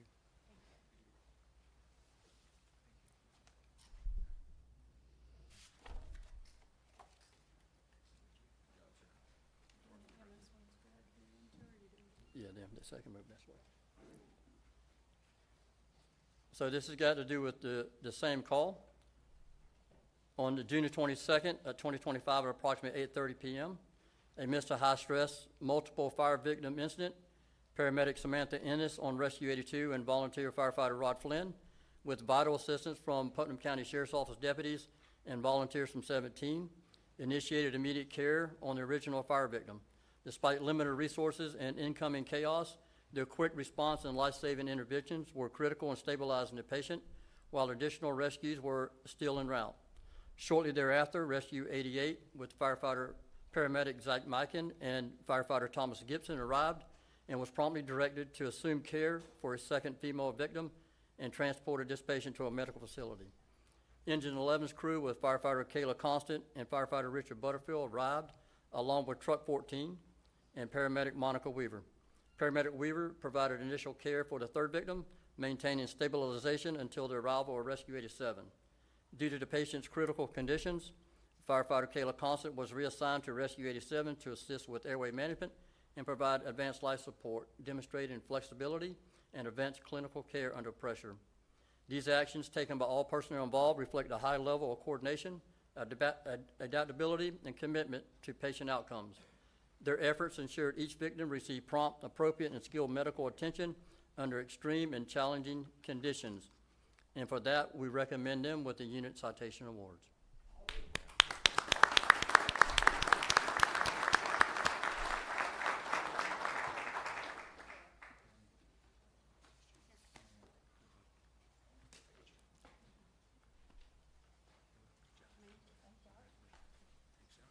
So now we're going to have everybody else.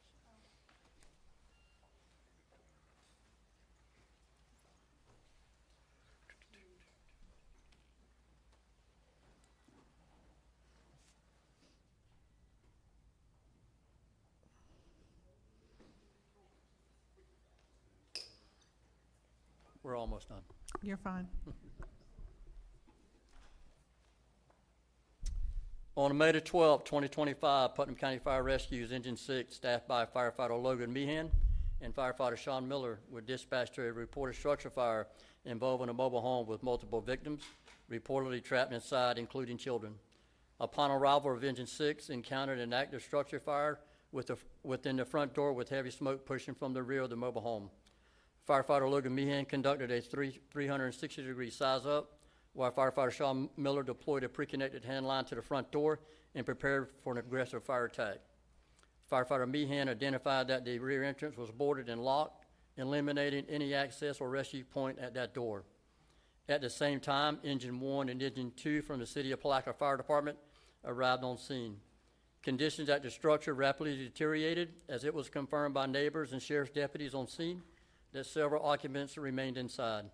Heavy black smoke venting from the back of the structure indicated worsening interior conditions and limited time for viable rescue. Recognizing the urgency and risk, Palatka Fire Captain Kenny Reed made entry through a middle rear window to initiate an interior search under extreme heat and zero visibility. While conducting the search, interior fire conditions suddenly and violently intensified, rapidly transitioning to an active flame above the head. With flames overtaking the room and ingress becoming limited, Captain Reed was forced to exit through the front door structure, where Putnam County Engine 6 personnel were actively engaging in fire suppression and support operations.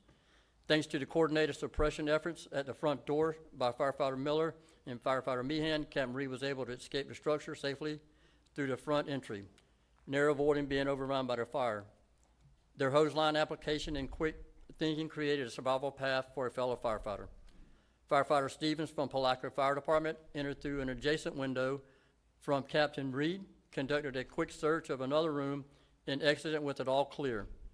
Then firefighters Futch and Stevens entered the structure through another rear window under extremely dangerous conditions. Firefighter Wisley joined them, and together they located and extricated 3 victims, an adult female and 2 children, who were then transferred to the EMS personnel for transport for medical care. Amid these rescues, a miraculous survival occurred with a 7-year-old girl managed to escape the burning mobile home through a bedroom window prior to firefighters' arrival. Despite sustaining injuries during her escape, she survived what would have otherwise been a fatal environment. With this, firefighter Logan Meehan, firefighter Miller, Captain Reed, Captain Snugden, firefighter Wilson, firefighter Futch, firefighter Wilsley, firefighter House, firefighter Trumbull, and firefighter Stevens were instrumental in conducting a complete and tactical size-up, deploying an initial attack to the front of the structure, supporting multiple interior crews, and maintaining a search and rescue operation. The incident demanded swift decision-making, interagency coordination, and courageous execution under extreme fire conditions. The actions were pivotal to the outcome of this incident. Their fire suppression efforts directly enabled the escape or survival of a fellow firefighter. They helped transport 3 of the civilians. Their performance under fire, both literally and figuratively, holds the highest standards of the fire service and reflects extraordinary dedication to duty. It is this reason all of the above mentioned is awarded the Unit Citation and Meritorious Service Award. Congratulations.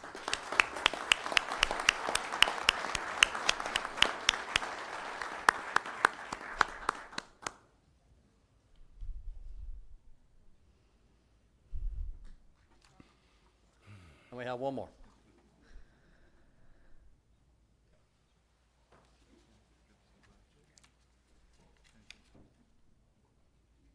So at the same fire on May 12, 2025, we have multiple victims from Putnam County Fire Rescue responded to a mass casualty incident involving pediatric and adult victims suffering from extensive thermal and burn injuries. Rescue 84, staffed by paramedic Mark Einfalt and firefighter Michael Cartwright, arrived on scene and swiftly began immediate advanced life support care for a 7-year-old burn victim who had escaped the fire. Their ability to assess, stabilize, and initiate transport ensured that the patient reached the trauma center with critical interventions already underway, giving the child the best possible chance for recovery. Rescue 87, where firefighter paramedic Matt Lucher and paramedic Connie Vigneault were instrumental in the treatment and transport of a 26-year-old female suffering from extensive smoke and burn injuries and cardiac arrest.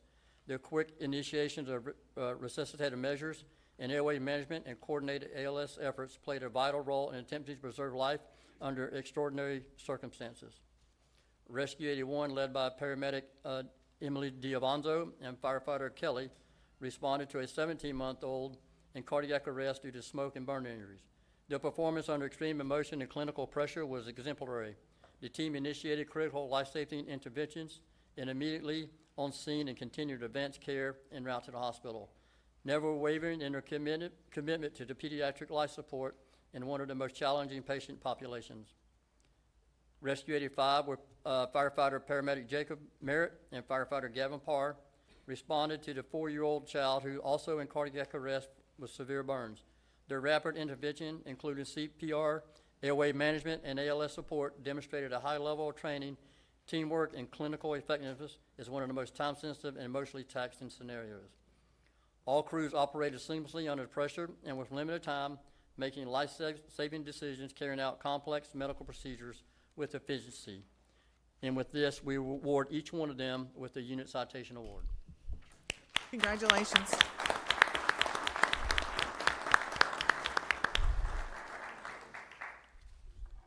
And that's all. Thank you, Commissioners. Thank you. Congratulations to all of you. Congratulations to our paramedic of the year and our firefighter of the year. If we could just have you step forward, we want to give you another congratulations. Both of you. Okay. All right. Thank you. Congratulations.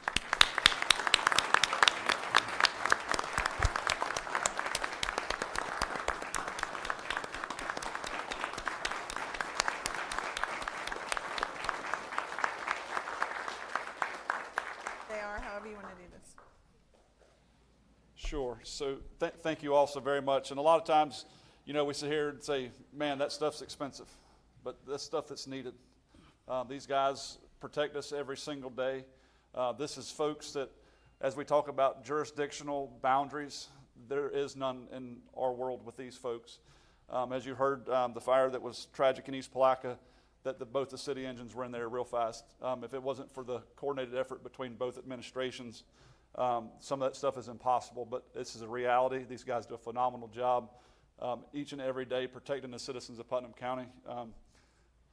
They did great care. I mean, sometimes the outcome's not what we're looking for, but you roll into a scene like that, it is unbelievable. But these guys did it with the greatest of integrity, the greatest care possible. They did just magnificent things. They do every single day that they're on the street. They're taking great care of our citizens in Putnam County every single day. They do it at the drop of a hat. They do it in a moment's notice. So they're very well trained, and I'd just like to thank each and every one of you for what you do every single day to protect us. It's the safest Board of County Commissioner meeting I think I've ever been in, because this is most of them that are here. But without mention, some of this stuff, it goes even further. That particular call in East Palatka, if it wouldn't have been for our great efforts with our Putnam County Sheriff's Office, you had deputies driving ambulances, which is kind of scary, but we made it. But it was just, the effort, and there was no second look back at what are we supposed to do. They just jumped in the front. They transported our EMTs and paramedics to the appropriate facilities. They got escorts by the Sheriff's Office. But all that stuff goes, there's no written plan for it, right? These guys are able to make decisions on the fly, and they do it every day. And most of the time, it is the absolute best outcome for our citizens. So, guys, thank you so much for what you do. Keep protecting and keep doing what you're doing. You're doing a great job. Thank you. Did you want to get a picture, Clue? Yeah. Y'all want to come forward for a picture? You're welcome to invite your families up, or friends, or whoever you have in the audience. Can we get the tallest in the back? I know, right? Yeah, somebody on the knee, got a row of kneelers. Probably do need a bench or something, something where they. And some of you guys can step up there too. Yeah, there's a step.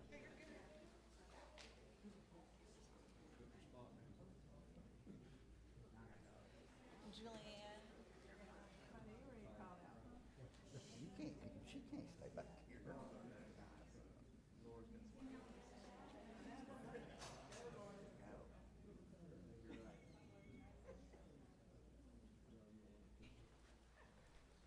Okay.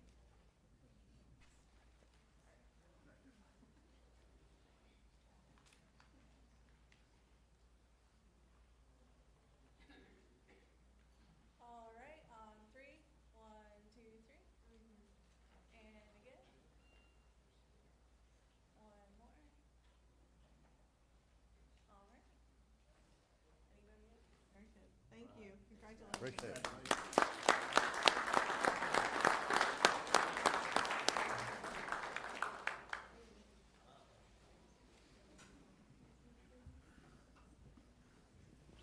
I want to say something real quick. Go ahead.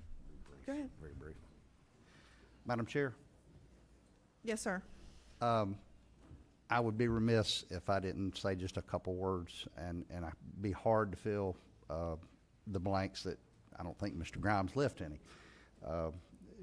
And I think I echo the words of all of this board of how proud we are of you and everyone else in your staff that brings that comfort and safety to the people of Putnam County. And you're very valuable and appreciate it. I just want you to know that. Thank you. Thank you. Ms. Young, I'm going to take a point of privilege and move you further down the agenda, if you're okay with that. So we can, since we have so many people have been patiently waiting today, we'll move into planning and development public hearing. Everybody will have an opportunity to comment. The public will be able to comment on the items that are under planning and development. So we will hear from the public after each item is spoken about.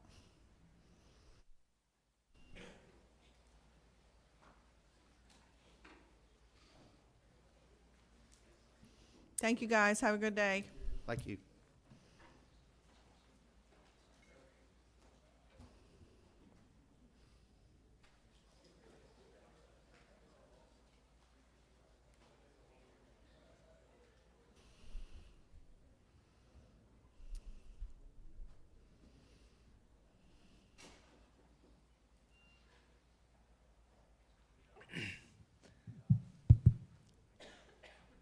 Thank you, Madam Chair, and thank you for the delay as we were getting set up. No worries.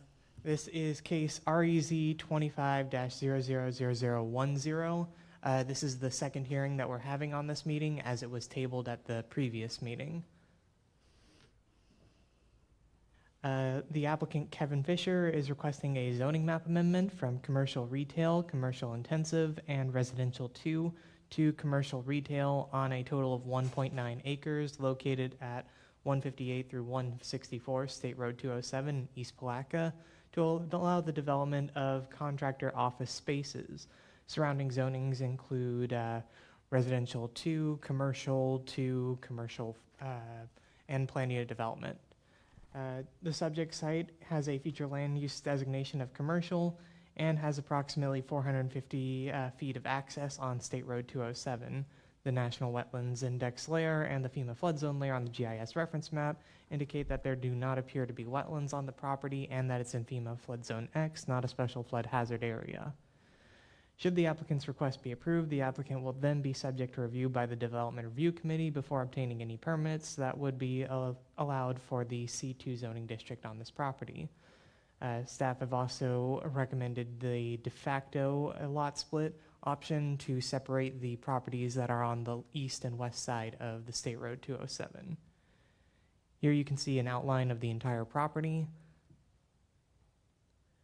Here is an aerial of the portion that was recommended to be generated with a new legal description by the Planning Commission for this rezone. However, we'll circle back to that. Here's the future land use. You can see everything in red is commercial. Here you can see the zoning, which is the mixture of residential 2, commercial 4, and commercial 2 already. Staff recommended approval of the request to amend the zoning map from commercial retail, commercial intensive, and residential 2 to commercial retail, as staff found the proposed rezoning is consistent with the goals, objectives, and policies of the adopted comprehensive plan and meets the locational requirements of the C2 zoning district provided by the Land Development Code and Comprehensive Plan. At their September 10th meeting, the Planning Commission unanimously recommended denial on the grounds of the desire of the rezone on the grounds of not desiring the rezone to occur on the west side of 207 due to the potential incompatibility with the existing residential development. It was recommended by the board at a previous meeting that they obtain a new survey and legal description for the properties on the east side of 207 and come back to you with that. While they did obtain the new survey, they did not obtain new legal descriptions. As such, we cannot use the legal descriptions provided to separate the east side from the west side for this rezone. Are there any questions?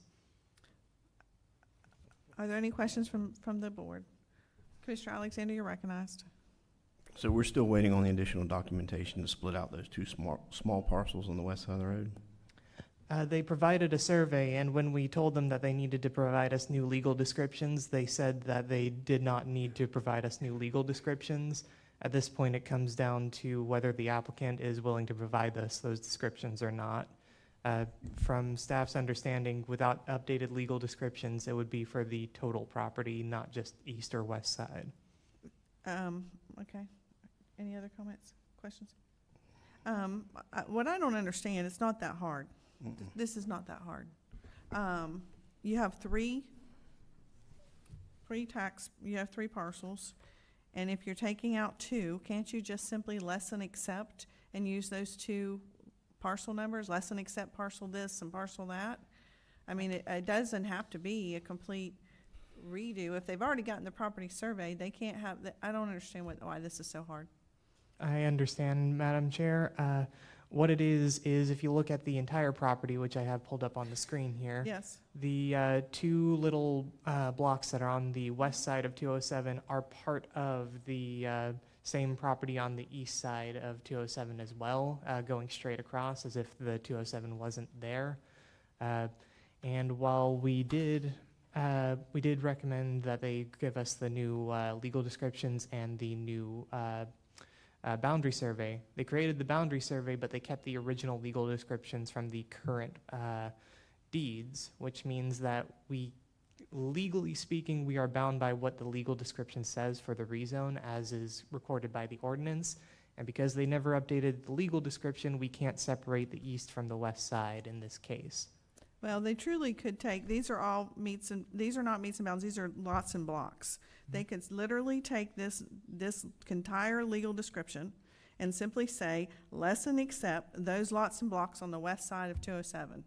I mean, I'm not a surveyor and I can figure that out. You are correct, Madam Chair. We reached out to them and informed them that they needed to provide us the updated legal description. However, they did not feel it was necessary. All right, Commissioner Harvey, you're recognized. Thank you, Madam Chair. And you're right, this isn't that difficult. If you think about it, the road 207 cut this property up a little bit. There's not enough property on the west side, and I have talked to Mr. Baker at length about this.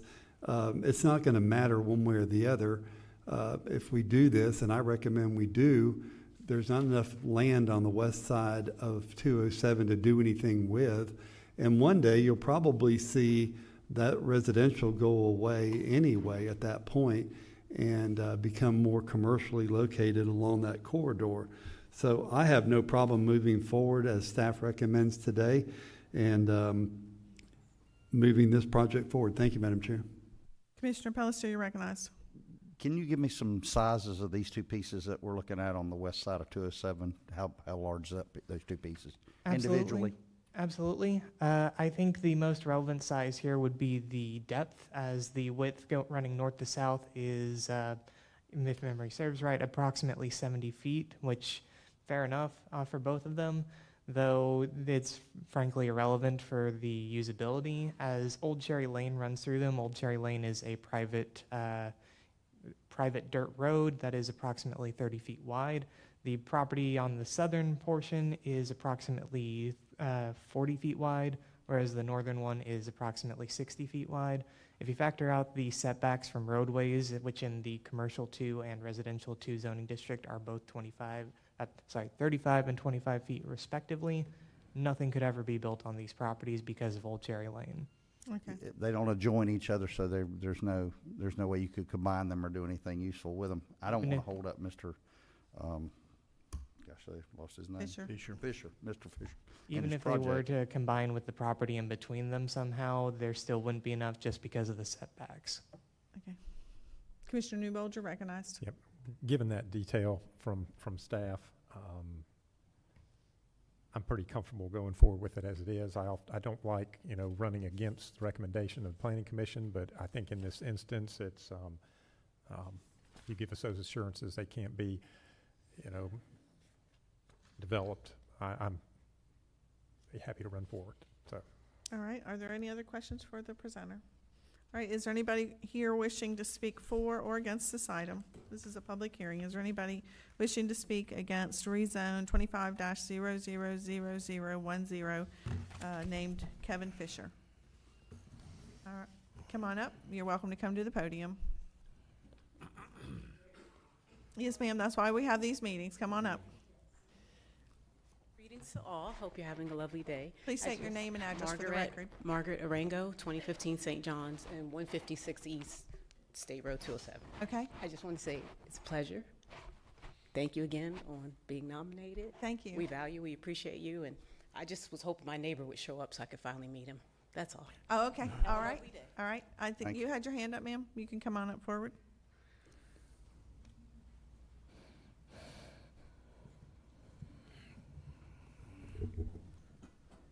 Yes, ma'am, please, and state your name and address real quick for the record before you get started. My name is Mary McCullers. I'm 107 Old Cherry Lane. Okay. And I saw surveying right in front of my house. Yes, ma'am. So Kevin Fisher's little property is I'm on Cherry Lane, it's right in front of me. Okay. So what is this about for him rezoning that little piece? Well, we're on Old Cherry Lane. And they're right in front of me. Yes, ma'am. It sounds like even with the rezoning, they really can't do anything with it. That is correct. They should not be able to do anything. Right, because it's because of the Cherry Lane legal address goes through his land. Is that correct? Yes. That's correct. He will also be responsible for maintaining that portion of Old Cherry Lane, which is on his property. Yeah. He's responsible, or we are responsible? Because it's on his property, he shall be responsible for Because we maintaining do that portion. cut in front of us, because Okay. we keep it cut too. Yes, ma'am. So, and so are you okay now? Yeah, I'm fine. Okay. Thank you. All right, yes, ma'am. Thank you. Thank you for coming forward. Is there anybody else wishing to speak on this item? All right, without anybody else, it comes back to the board. Madam Chair, I'd like to make a motion that we approve ordinance number 2025-030, amending ordinance number 24-12, an ordinance of Putnam, of the County of Putnam, State of Florida, amending the official zoning map of for Putnam County, incorporated into Article 2 of the Putnam County Land Development Code ordinance number 2024-12, rezone 1.9 plus or minus acres, and there you go, sorry about that, acres from commercial retail, C2, commercial intensive, C4, and residential 2, R2 to commercial retail, C2, providing for severability and effective date, case number REZ 2500010, Kevin Fisher. All right, there's a motion on the floor. Second. There's a second. Any further discussion? All in favor say aye. Aye. Motion carries unanimously. Moving on to the second item. Thank you, Madam Chair. For the record, Zachary Baker, Development Services. This is case CPA 25-000003. It's a large-scale future land use map amendment from the Ag designation to the Urban Reserve designation. The applicant is WA207 LLC with agent Patrick Kennedy of the Douglas Law Firm. They are in attendance today. There's a total of 12 parcel numbers subject to this application. The applicant has requested a flume amendment for, as we're aware, a motorplex complex. Would you like me to skip through the details and get to the nuts and bolts? Okay. So just to kind of summarize the timeline here, staff recommended approval of the applicant's request at the August 13th, 2025 Planning Commission meeting. Planning Commission unanimously recommended approval. At the September 23rd, 2025 BOCC public hearing, the board unanimously voted to transmit the proposed future land use map amendment to Florida Commerce and other applicable agencies for an expedited state review. The transmittal occurred on September 24th, 2025. On October 24th, 2025, Florida Commerce and other reviewing agencies completed their expedited state review process and the proposed map amendment in accordance with statute 163.3184 and found the proposed amendment in compliance with associated statutes. A list of the reviewing comments is provided in the board's agenda packet today. The county received some technical assistance comments which will be implemented during the forthcoming DRC reviews. With that, I can take any questions. Well, you just answered my question by your last comment. So there were some review things, and you guys will be working on that. Yeah, I mean, so when we go through the state review process, what we're looking for is, do we need to modify our proposal in any way, shape, or form? All of the comments we got back were strictly recommendations. Recommend you work with FWC, recommend you work with the city of Palatka, recommend you work with DOT. So our DRC process will will facilitate the county to reach out to all of these other agencies and ensure that they are on the same page with the project. All right. I see the applicants in the room. Does anybody, I'm sorry, are there any other questions for the presenter from the board? Right. Mr. Kennedy, did you want to speak? Only if you have questions for us, we just stand with staff recommendation. All right. Are there any questions to the applicant from the board? All right. This is a public hearing. Is there anyone who wishes to come forward and speak in favor or against this project? Is there anybody who wants to come forward? All right. Closing the public comment section. Go back to the board. Madam Chair, I'd like to make a motion that we approve the large-scale future land use map amendment, CPA 25-0003, ordinance number 2025-028. Second. We have a motion and a second. Just a quick question. Is this the final step? There's no other further things to come in front of this board regarding this project? That's correct. Yes, ma'am. I mean, unless they amend something, but otherwise, when you guys give the go-ahead, 30 days later, we can start moving forward. All right, very good. There's a motion and a second. Any further discussion? All in favor say aye. Aye. Motion carries unanimously. Congratulations to the applicant. Thank you. All right, with that, we will move into Public Works, public hearing. Good morning, Board. This is to vacate portions of Holly Avenue and an alleyway in the Kenwood area near the Kenwood boat ramp. It's a triangular piece of property that you can see in your packet, completely undeveloped, nothing's happened to it. They would like to vacate it to make it more marketable for home building, and Public Works has no issues with that at all. All right, this is regarding Holly Avenue and alleyway. Is there anybody here in the audience who would like to speak in favor or against or has any issues with this? Have you received any correspondence? No, we've not received anything negative. All right. With that, it's back to the board. Is there any questions from the Madam board? Chair, I'd like to make a comment. Yes. When I talk about the most platted, undeveloped lots in Florida and West Putnam, you would drive by this and think it's just woods, right? But it's platted out there. And you think, how in the world could they plat some of the wetlands that they did and all? But they did. This is beautiful land out here, but truly doesn't deserve to be platted, doesn't deserve any of that. So I really support this vacation. So Madam Chair, I move approval of this way to vacate the Holly Avenue and alleyway, resolution 2025-016. Is Ms. Beckham in the audience? Did you want to speak? Okay. All right. We have a motion on the floor. Is there a second? Second. Any further discussion? All in favor say aye. Aye. Motion carries unanimously. Thank you. All right, we are going to move into our consent agenda items. This portion of the agenda is designed to allow citizens an opportunity to bring matters to the attention of the board. It is not reasonable to expect that the board will engage in debate or deliberation about matters on which the board has received no prior information as part of the agenda. Please limit your time to 3 minutes. Public comment cards are conveniently placed at the meeting room entrance and should be submitted prior to the meeting to the deputy clerk who sits to the right of the podium. So this is for consent agenda items. We will have another time for the public to speak if there's something else that's not on an agenda item. Do you have any comment cards on agenda items? All right, anybody wishing to speak on agenda items? All right, consent agenda, starting with Commissioner Alexander. Do you wish to pull any items? None. Commissioner Newbold? I have none. Commissioner Harvey? I have none. Commissioner Palacier? I'd like to pull item H for some clarity. Sure. All right, and I have none. Madam Chair, I move approval of consent agenda items A, B, C, D, E, F, G, I, J, K, and L. Second. All right, we have a motion and a second. Any further discussion? All in favor say aye. Aye. Aye. All right. Going into item H, Commissioner Palacier.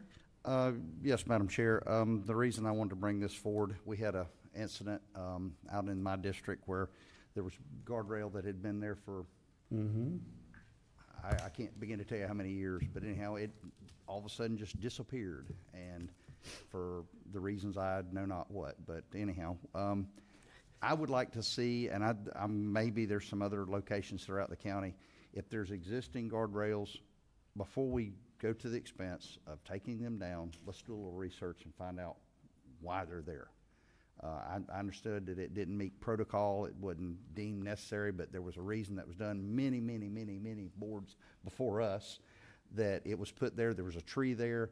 The property owner felt like they could, car loses control, they'll be on his front porch. And so he requested the guardrail, and that board at that time, I'm guessing the legality situation was not what it is today, and that board granted him a guardrail, and that was that. So it disappeared. Now we've got the expense of putting it back. So before things are taken away that maybe we don't know, let's do a little research and find out why they went away or why they were put there and what the purpose was before we waste taxpayer money on taking it up and now going to put it back. Mr. Stout, did you want to comment or no? Did we take it down? Yes. Okay. And now we're putting it back. We have to, and we now have a deeded right-of-way to take to the landowner. We've got a legal description for it. The paperwork's sitting on my desk. I just need to go meet with the landowner and notary to get deeded right-of-way for the guardrail to go back on that corner. So for clarity, it was on private property. Part of it was, Part of yes. it was, and so that is an issue. So we do have to, on those kind of things, we do have to clean that up. Yep.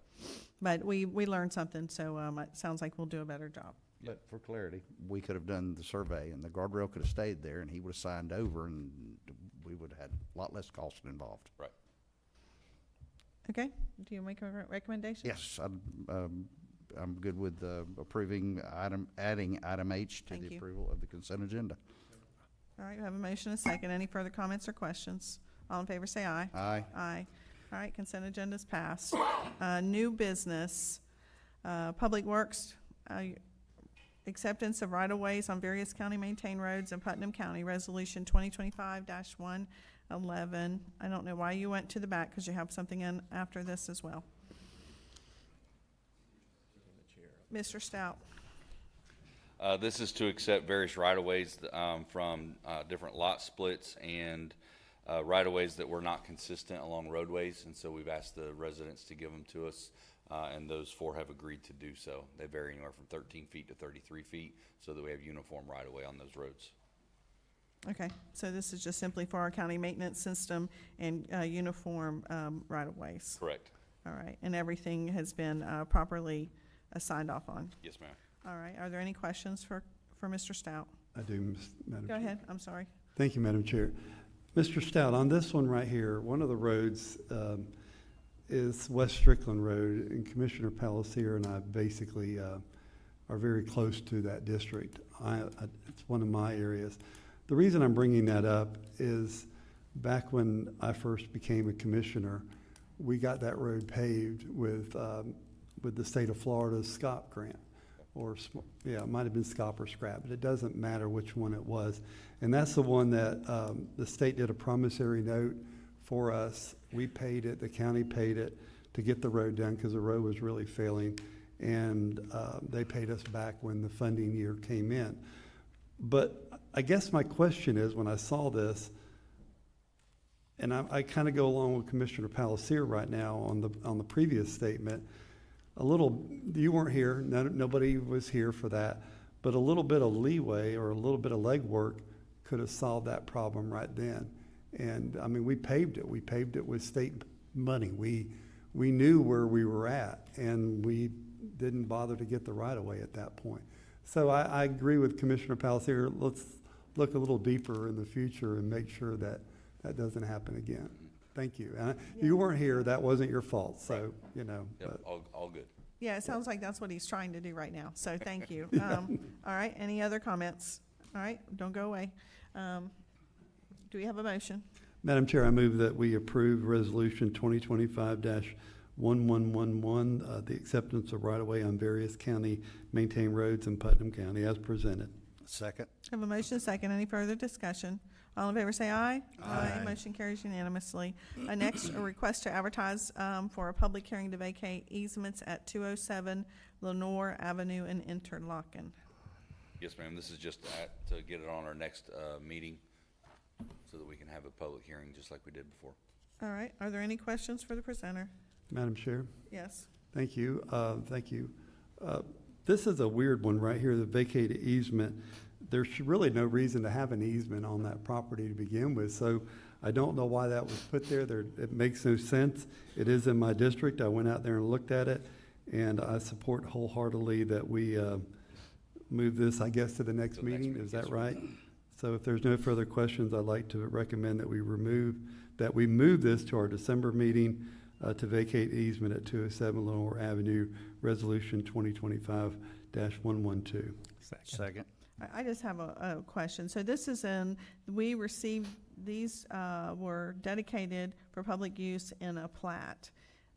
I thought that the county took the position that if we didn't accept those, that they were not in our, if we never accepted them into our maintenance program, then they were not to be of concern. Yeah, if there wasn't a maintenance clause, and so these are just dedicated to the public that they're trying to, or the easements are dedicated to the county, and we just don't have any use for them because we have so many other easements in that whole area. I get that, but we haven't changed our position on that. No. If we have to accept. Correct. Okay, all right. I just want to make sure that nothing has changed. Any roads, any easements, if it's not accepted by the board, they can dedicate it as much as they want until it's accepted. We don't have to act on it. All right, just wanted that clarity. Yes, Okay, ma'am. we have a motion, second. Any further comments? Madam Chair, I need to amend my motion for the December 9th, 2025 at 9:05. I'm sorry. That's okay, thank you. Any other comments or Amend questions? your second? I can. Second amended, all right. All in favor, say aye. Aye. Motion carries, thank you. Thank you, that's it, Mr. Stout for now. We're gonna have discussion, by Commissioner Pelletier. Who's doing this? Indigent burial, fees. Do we have somebody in the audience who's gonna present on this? Madam Chair, Yes, for clarity, due to my involvement with partial employment with one of the presenters, I will be recusing myself from discussion and voting on any part of this. not voting on any of it. All right, thank you. Come on up, Mr. Brown. Yeah, my name is Theodore Brown. I stay at 107 South 9th Street, Yes, sir. Palatka, Florida, and we own Lawson Funeral Home. The indigent burial payment has been $500 since like 2007, and we're operating at a loss doing it. I'm gonna briefly go over some figures, but each one of y'all will get an email of the exact figures. We would like to ask for whatever we can get, but $9.95, and I'm gonna break it down to you right quick. Yes, The cremation, give or takes, costs about $300, the actual cremation. Okay, you have to send somebody to the hospital to pick them up. You gotta send 2 people, that's $50 a piece. You gotta send 2 people. When we get, we gotta disinfect them, sanitize and disinfect them. We use our chemicals, it runs somewhere around $100. I do that, but that's imperative with everything that's going on in our world today. yes, sir. We have to send 2 people to take them to the crematory because we pick them up usually at night, and the crematory is open like from 8 to 5. And then once they get cremated, we have to send somebody to go back and get the crematory, but we can send 1 person in. Our admin fees, which we gotta do to find information for the death certificate, we gotta put them in the paper and on social media to try to see if they got family first. And we take them to the crematory and they hold them, but we have to wait so much time to see if they got a family member before we get them cremated. If they don't, we do. And then we have to get the death certificate signed. We have to pay $50 to the medical examiner. It's a permit, but we gotta have to get them cremated. And that costs us another $50. But we're losing more than we're gaining. And then the burial plots, even if you have a second burial at the city is $150, and the second burial, a second interment is when you have a friend or something, or they have a friend or something, or somebody that knows them and say, "Oh, you can bury them at the foot of my grave space," even though the grave space is paid for. They still charge $150 to come out and see, show us where it is and everything. Pattersonville charges $250. They charge half of what the grave space is. The grave space is $500, and I think Memorial Garden charges about $1,000. The cemeteries generally charge about half of what the burial space costs to bury the person, and we can't just hold them in the funeral home forever. Also, after so many days, which we usually beat that deadline, the crematory charges for storage because they can't hold them forever either. But it roughly comes about $9.95, and that doesn't include gas. Do we have to use, it doesn't include the cemetery. I guess we can just figure that part out, but any increase is better than none at all. So that's a figure that I came up with, not including the burial and gas and stuff. That's just what we pay everybody out front to get them cremated. Okay, I'll be emailing, excuse me, I'm sorry. go ahead. You'll be getting an email of the breakdown of everything. We just asked for, I think it's somewhere $400 or $500 less than what we actually spend, depending on what cemetery you go in. Okay, But we just say with the cost of living, that hadn't increased at all, and we can't keep operating, losing. Well, I can't. Yes, sir. Ms. Young, I just have a question. How many of these do we have in a year, roughly? I can do that backwards math. Give me 2 seconds. Okay. And then Commissioner Harvey, you'll recognize as soon as she gives us Thank that. you, Madam Chair. So I understand, I hear what you're saying. I really do, loud and clear.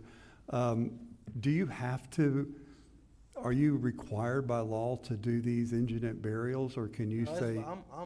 I'm speaking for the funeral homes, period. It's not just Lawson.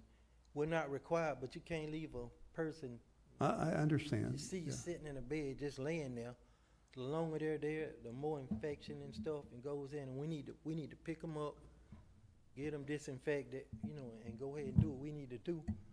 But my thing is we're doing that at a loss. No, I hear you. I hear you loud and clear. The other question I have is, what's the solution, do you think? What, should we go out for bid? Should one funeral home maybe win the bid? We tried bids, but what y'all was paying is so much less than the bids. I mean, that's a possibility. Well, I think it's a matter of respect for me. Let me just say that. Yes, it is I don't for want to all of leave us, I people think. laying in their bed or laying on the floor or on the Yes. ground. That's not humane to me.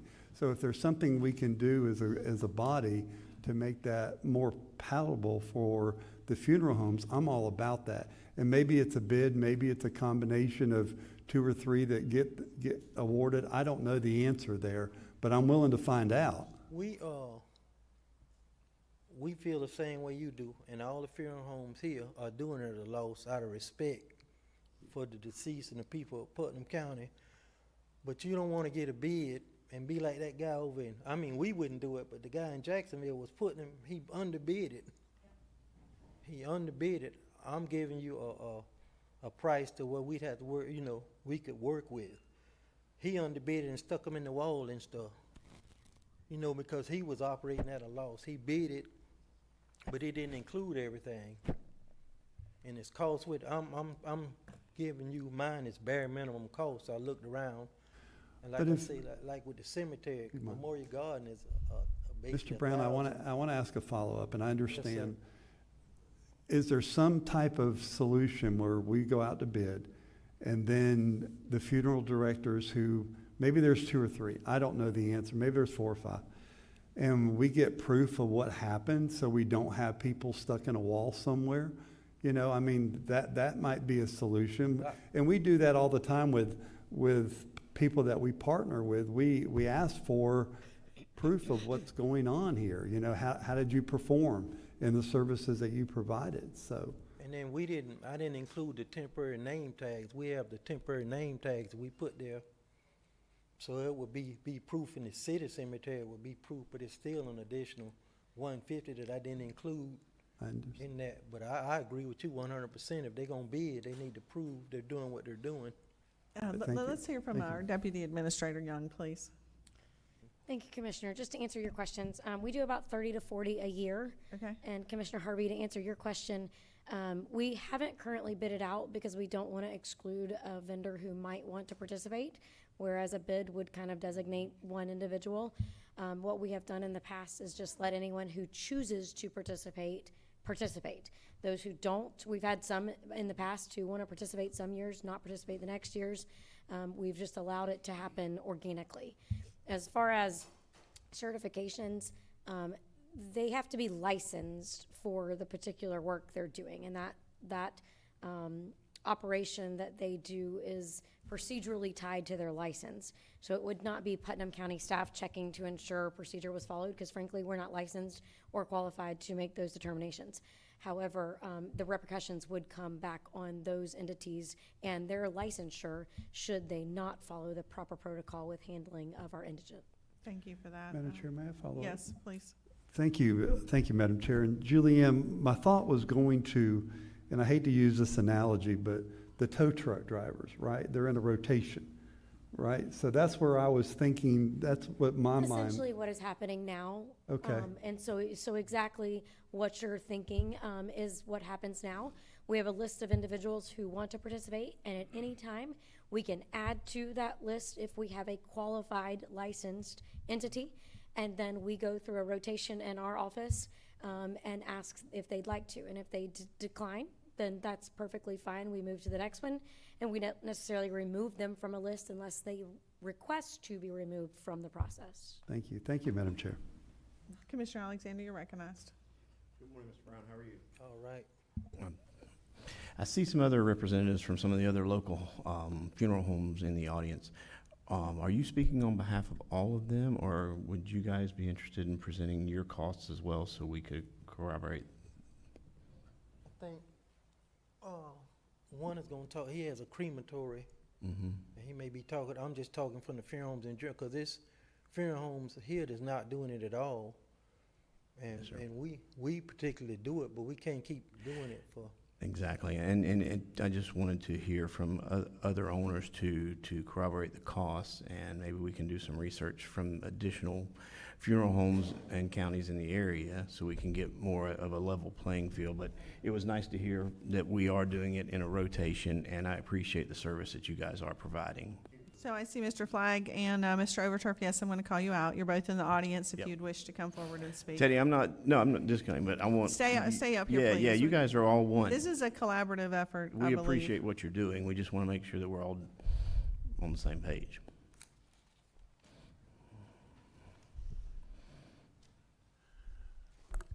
Good morning. Good morning. Morning. Carl Flagg, 2400 Madison Street, Palatka, Florida. Thank you all for bringing up such a sensitive subject, but yet an essential service is needed. Yes. I will not duplicate or replicate what has been said. We are in agreement with the commentary. What I think we need not try to do is to get into the business of making this a competitive process. I think the county need to decide how much you can afford and be fair and impartial. And oftentimes, families will call the funeral home that has served their family. Many times, we don't find out that there's an indigent status until they sit at the arrangement table. And when we find that out, it's too little too late. And if you transfer the body, now you got two funeral homes that are indebted to the service. So I don't see that there's a need for some type of competitive bid process.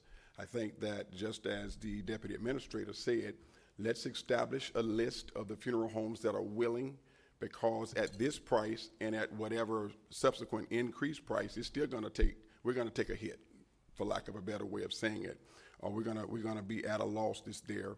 I did homework, and we reached out to Alachua, Clay, Flagler, Marion, Putnam, St. Johns, and Volusia counties. We know that, again, the demographics and all of those things are different from county to county, but we are in first place as it relates to the lowest amount that we are compensated for the services that we render. So we're not whining, but we are expecting our leaders to know that cost certainly has increased, overhead has increased since 2007.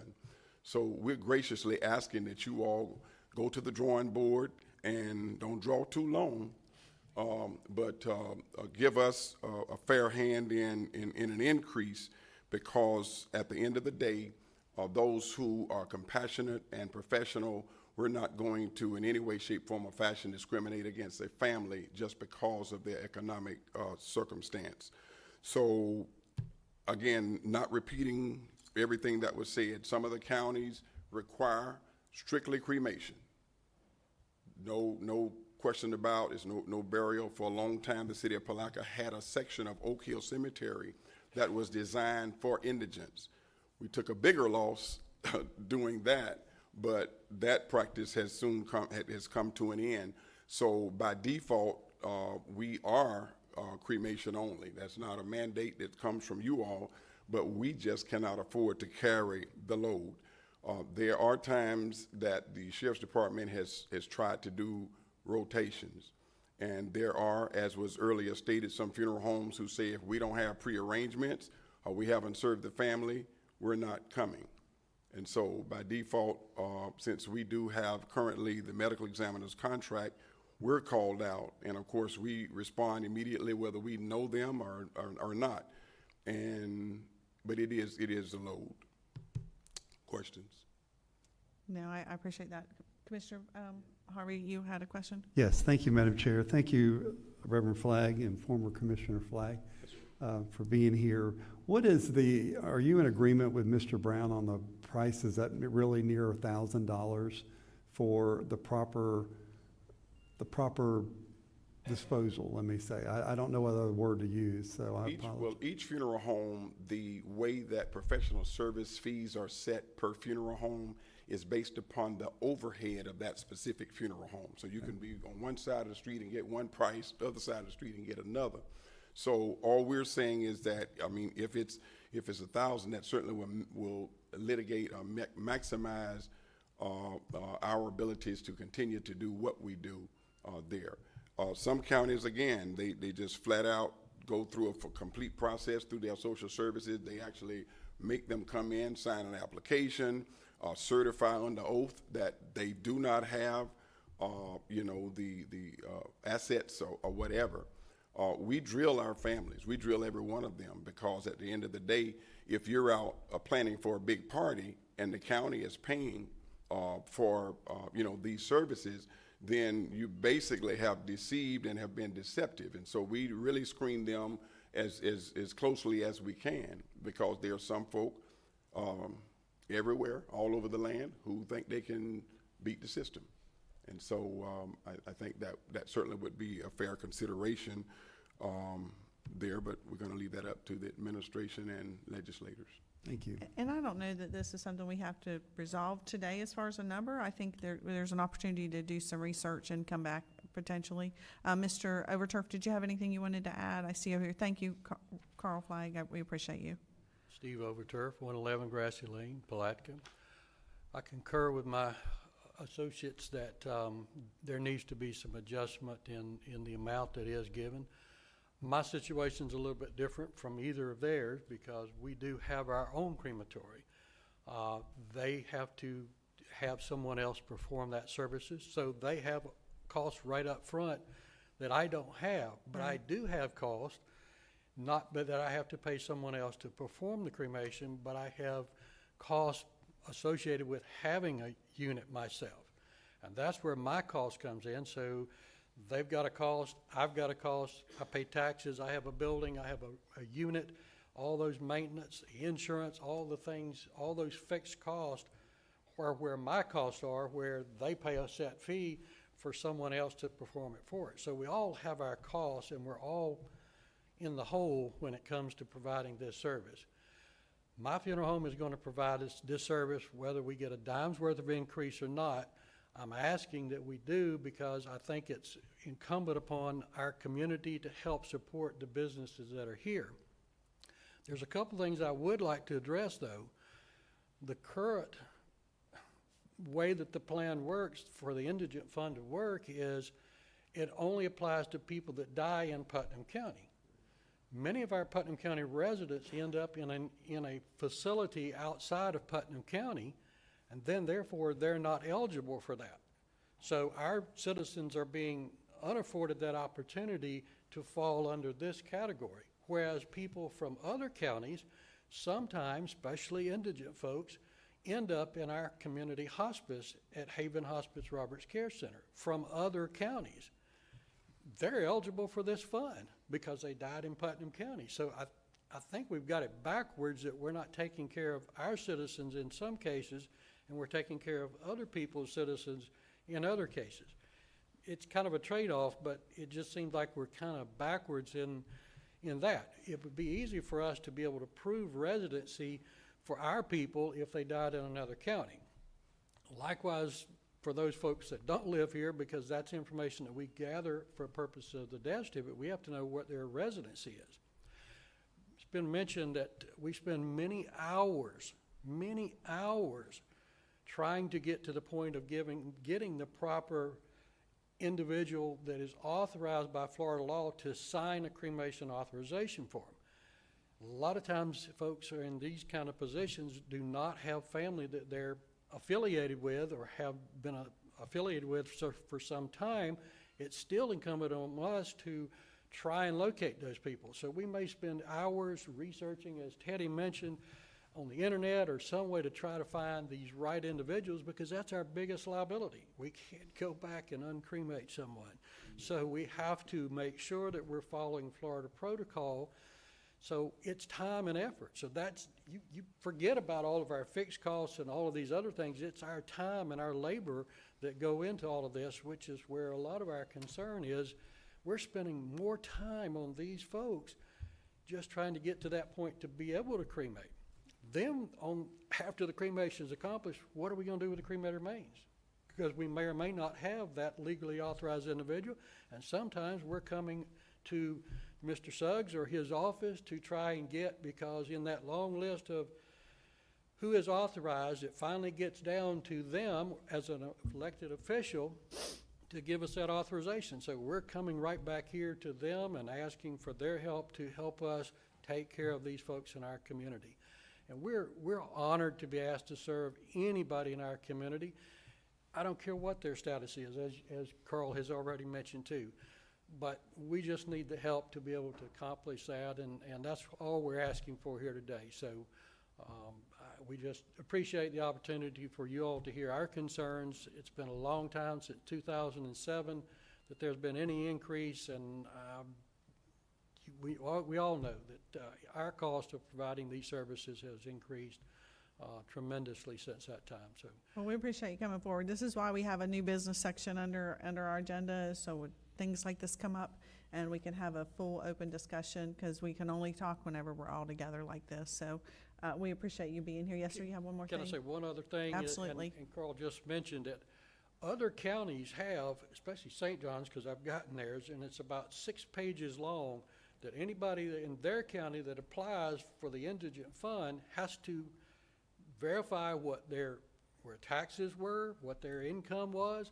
There is a vetting process that they have to sign at the bottom of that form that they are indeed meeting that category. We don't have that in place here, and I wish that we did, because there are people that will take advantage of the system. And the word gets around in certain communities, well, just go in and tell them this, because we've had that phone call conversation before we even go. They are already calling for an indigent cremation because somebody's trying to play the system, or they've heard somebody else got something and didn't pay for it. So be glad to provide a service, but not to be taken advantage of. Yeah, I don't disagree with that. I just don't have any teeth to be able to address that issue. Yes, sir. This is a a sensitive subject. However, I've always been, and I think this board has been, we don't always have to recreate the wheel. We can certainly take a look at what some of our neighboring counties are doing, and look at what they're paying, and maybe Julian and staff can come back and just give us an overview of, hey, this is what some other counties are doing. Commissioner Alexander, you're recognized. Yes, ma'am. That was what I was going to request, Mr. Overturf. If you could provide us the documents that are used in other counties regarding that indigent fund. What Mr. Flagg said makes perfect sense.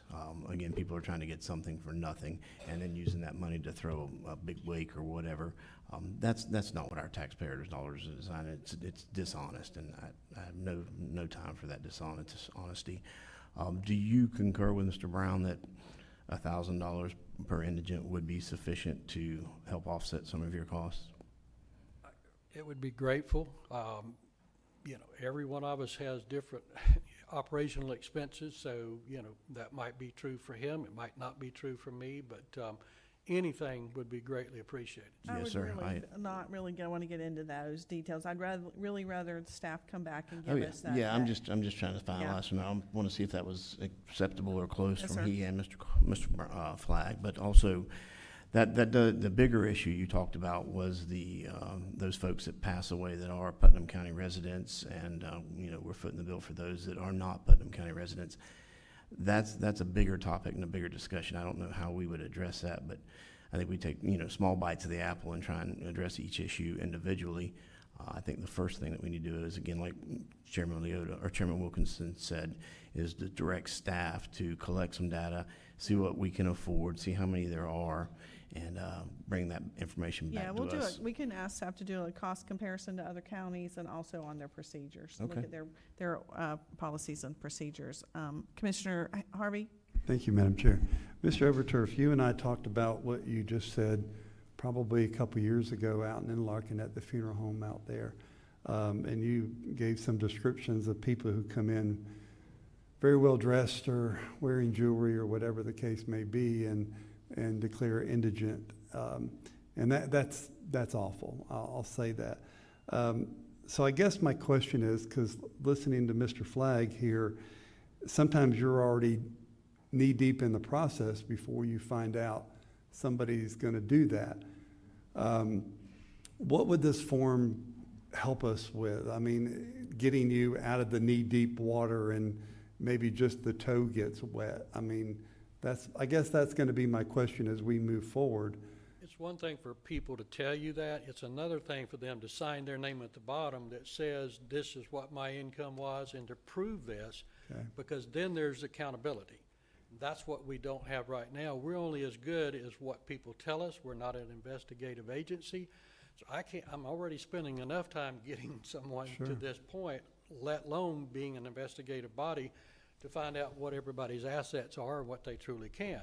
But there are cases where, we go into a home and there's a Winnebago parked out front, okay? Well, they've been traveling and it's got good wheels on it. So don't come tell me that you have no income to be able to take care of this. And that's all we're asking for, is a little bit of teeth to go behind. Okay, you tell us this, then be willing to sign this piece of paper, because if you get investigated or you get asked by the county or somebody to prove what you've just signed your name to, I think we could avoid a lot of that concern there. Thank you, Madam Chair. Commissioner Newbold, you're recognized. Thank you.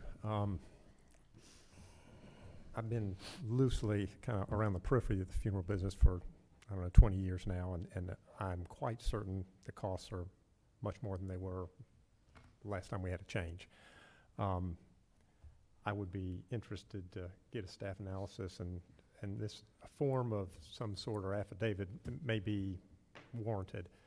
If other counties have big, long processes, even if we went to the $1,000 mark now, based on historic numbers, it's $20,000 a year. I don't want to create a bureaucracy for this process that's going to cost that much or more.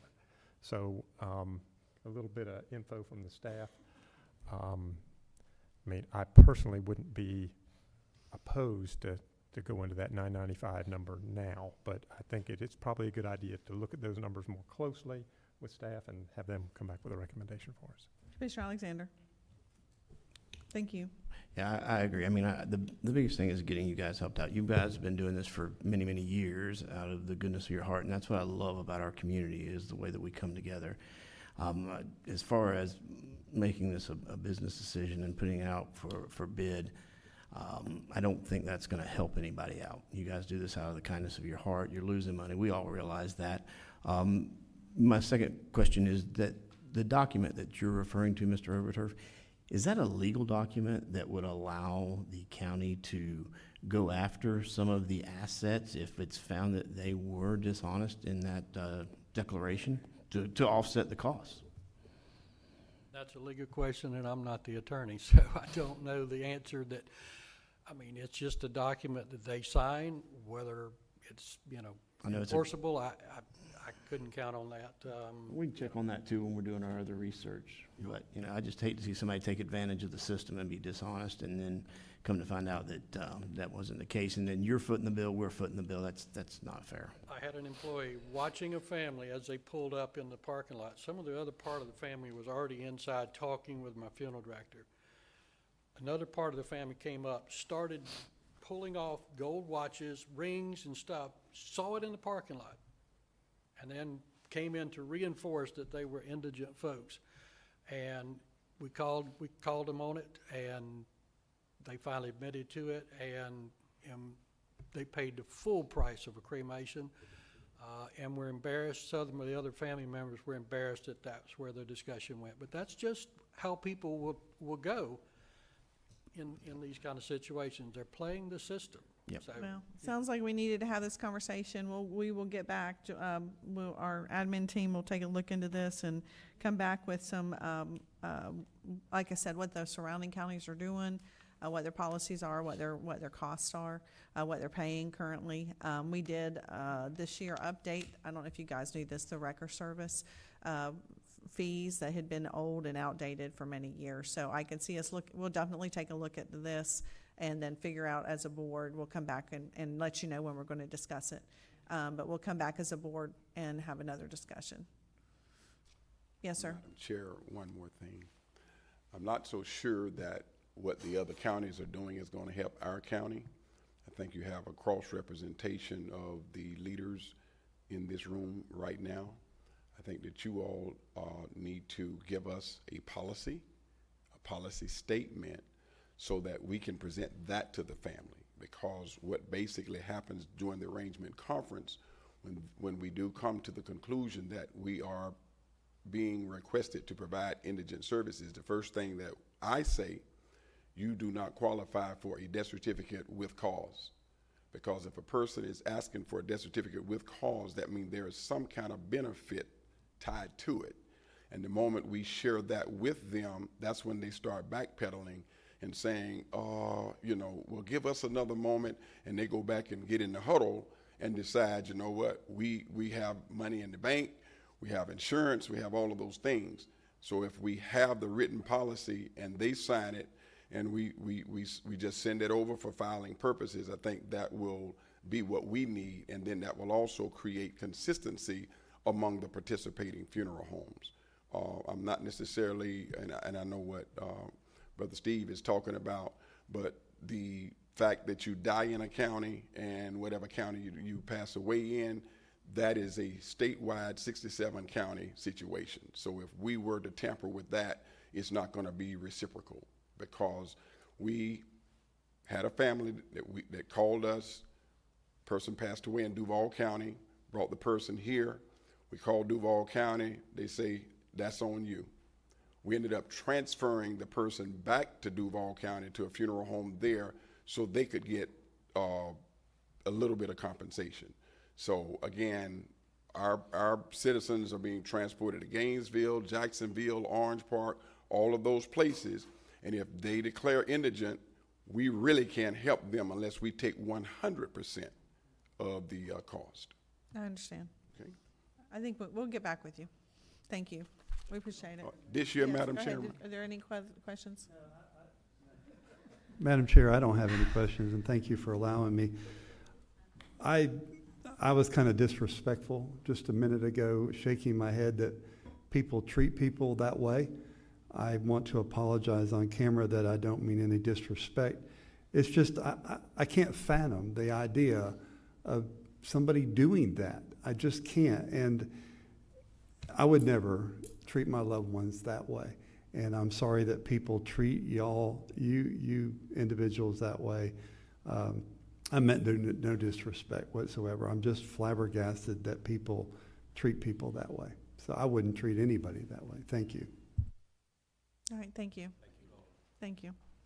All right, we're going to go into countywide update. We moved up further down the agenda. Miss Julianne Young, Deputy County Administrator. Good morning, Chair. Good morning. Thank you very much. This is our project updates for the quarter. Want to remind you that this is not all projects or initiatives underway by county divisions, but those of most importance to our citizens, our commission, and or administration. With that, we start with Port Putnam. The infrastructure development plan is now complete. The infrastructure improvements are currently underway with the design and engineering and permitting phase of the new bulkhead that will permit resumption of cargo service. The Putnam County Sheriff's Office Insight Building Project. The construction of the building is substantially complete. Punch list items have been identified and are underway. Some remaining civil site work is underway, directed by county staff. We anticipate the project to complete in Q1 of 2026. The SMA Building Expansion Project. The construction of the building is substantially complete. Punch list items have been identified and are underway. Some remaining work is directed by county staff is ongoing, but we anticipate the project to be complete in Q1 of 2026. The Animal Services Facility ribbon cutting ceremony took place yesterday. Woo-hoo. Over the next few weeks, we will be finishing infrastructure for the animal areas, safety testing those areas, and then we'll begin transitioning our animals over. Beedenball Park, the Beedenball Park Pickleball Project, funded by Commissioner Alexander's discretionary project funds. Court service and net installation is scheduled to begin next week. The Duns Creek Boat Ramp, Work on both the north and south side of the boat ramp is underway with engaged engineering firms. The north side project is awaiting permits from St. Johns River Water Management, DEP, and Army Corps of Engineers in order to finalize the bid-ready set of plans. Francis Sports Complex, the contract to award the turf refurbishment was on this morning's agenda. Work is scheduled to commence later this week. George's Lake Boat Ramp, the buy-sell agreement has been executed. The due diligence work has begun with a coordinated effort between buyer and seller. The Georgetown Park, the educational pavilion funded by Commissioner Newbold's discretionary funds, is under review and permitting and is expected to be completed in Q1 of 2026. Mary Wisham Park in Interlaken, the basketball court renovation project funded by Commissioner Harvey's discretionary funds is underway and is expected to be complete in Q1 of 2026. The West Putnam Fire Station, the fire station construction is nearing completion. A walkthrough meeting is scheduled in December to identify punch list items. Civil work is still underway, but we anticipate the project will complete in Q1 of 2026. The Melrose Library expansion project, the contractors have broken ground on the expansion project and bi-weekly progress meetings are ongoing. We expect the project will be completed in Q1 of 2026. The Putnam County Planning and Development Division have a traffic count project. The Planning and Development Department is currently working with LJA to conduct the traffic count study across Putnam County. We anticipate capturing traffic data in approximately 100 locations that are roughly 5% complete as of today. We anticipate the completion in January of 2026. Fort Gate Ferry Landing, we are still working on this project, although no funding source has been identified for the required repairs needed to open the west landing. Dirt to Pave 2023, the final 2 roads are scheduled to be completed in December. Dirt to Pave 2024, the bid was awarded to 2 contractors in July. Copper Roads was awarded 10 roads within Districts 1, 3, and 4.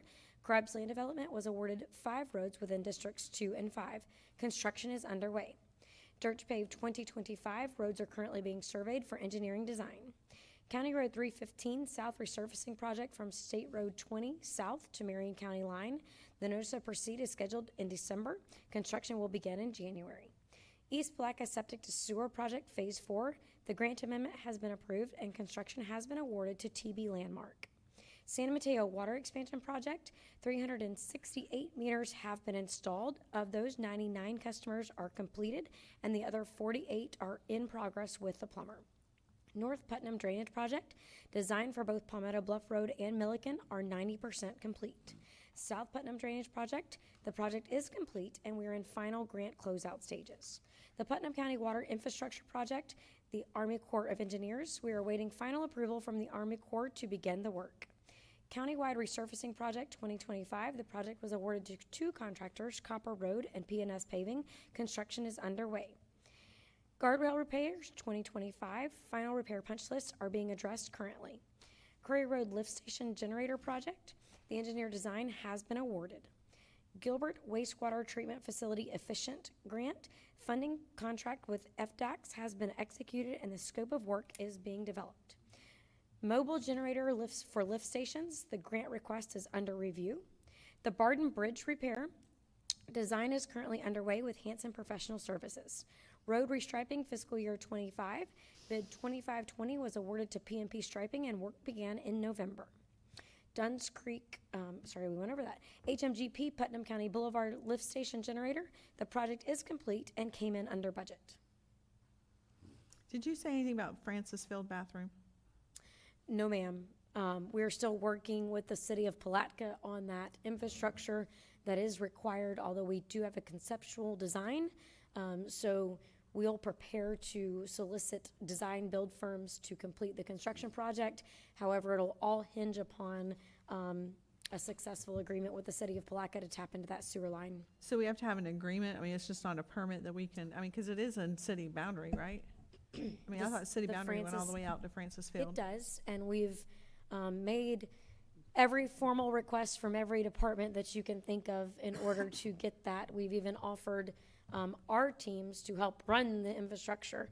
But yes, we have to have formal approval from them to tap their line. Okay, all right. Commissioner Alexander, you're recognized. Yes, ma'am. Ms. Holmes, you forgot one. Towards the end of the year, I was coming to the end of my my discretionary funds, and I asked Ms. Holmes to help me with the last little bit, and she came up with a very unique project with lightning detection out at our baseball fields at Theobald. Oh, yeah. So I just wanted to check in on that one. I know that's a kind of a pet project of yours. So yeah, absolutely. And you're correct. It will not just cover the baseball fields, but it will cover the entire Theobald complex, which is our splash pad area and playground, as well as pickleball, basketball, tennis, the soccer fields, and that softball complex. So it is one of our most utilized parks, especially with water. Lightning is always a huge concern with the tournaments that we've had there, having that many people on site. So we do have the infrastructure installed, the hardware pieces of it. It's now the software and the connectivity that are underway, but we're hopeful that we're going to have that done by the end of December, and we'll be able to show it to you all in an app that's user-friendly and that will broadcast to all of our user groups that are on site there when it's imminent danger and that they should seek shelter. Thank you very much. Commissioner Palacio, you're recognized. Ms. Young, you were on a tear there, and I didn't want to mess you up. I don't know, you may have said it, or I hadn't got that part. Road restriping, and this could be a Mr. Stout question, I don't know. What's the status of that? Yes, sir. Our road restriping project bid 2020-25-20 was awarded to PNP Striping, and they began in November. So you should see that project close out here shortly. Okay, I'm just getting some calls about it, and I want to have some. Listen, your hearing's got to improve because you moved it a little bit closer. It's gotten better, Okay, gotten better, all but right. her tone is not. Oh, okay. Commissioner She's got a Newbold. bad tone, just tone. Any news to note on the Georgetown Park boat ramp project? The Georgetown boat ramp project is in the same status. We're waiting on those final permits. We've done some RFIs with St. Johns River Water Management. We've got to get all of those permitting agencies happy before we can finalize the bid-ready sets for that boat ramp launch. So it is just at this point. We did take that one in Dunn's Creek to DRC. So we have gotten through the county-wide permitting. It's just those state and federal agencies that are laborious to get through. Thank you. All right. Any other comments for Ms. Young? Questions? All right. Public comment on miscellaneous items. This portion of the agenda is designed to allow citizens an opportunity to bring matters to the attention of the board. It is not reasonable to expect that the board will engage in debate or deliberation about matters on which the board has received no prior information as part of the agenda. Please limit your time to 3 minutes. Public comment cards are conveniently placed at the meeting room entrance and should be submitted prior to the meeting. Deputy Clerk, who sits to the right of the podium, do you have any cards? And anybody else who wants to speak is welcome to speak. Thank you. Frank Lanza, thank you for your patience. I know it's been a long day. I was going to say good morning, but it's almost afternoon. Yeah. Madam Chairman and Commissioners, thank you for having me up there. Frank Lanza, 108 Eagles Nest Drive. I've been a resident of Putnam County for about 21 years, and I've seen a lot of change, a lot of growth. I come in here today to it's a perfect segue talking about striping of the roads. County Road 308, beautiful job. Public Works did a great job of doing that road and getting it all coordinated. It's looking really nice, but the asks that I have is that we take into consideration some safety. My background is civil engineering. I have an advanced degree in civil engineering. I've worked in space programs, subsea programs, and I'm a retired naval intelligence officer after 25 years and spending too many times in combat. But I'm here today to ask that we take into consideration the safety. Back in 2007, 2008 timeframe, there was a double yellow line that went just from Georgetown Shortcut Road to Marvin Jones. There was no passing. Since 2008, you look at satellite imagery, it's been a passing zone. It's a drag race place. Every time somebody comes west, as they finish the last S-turn, everyone's hitting the gas. All day long, you'll hear motorcycles, trucks, cars, and we had one fatality in 2017, young lady hydroplaned and went into a tree less than 100 yards from my house.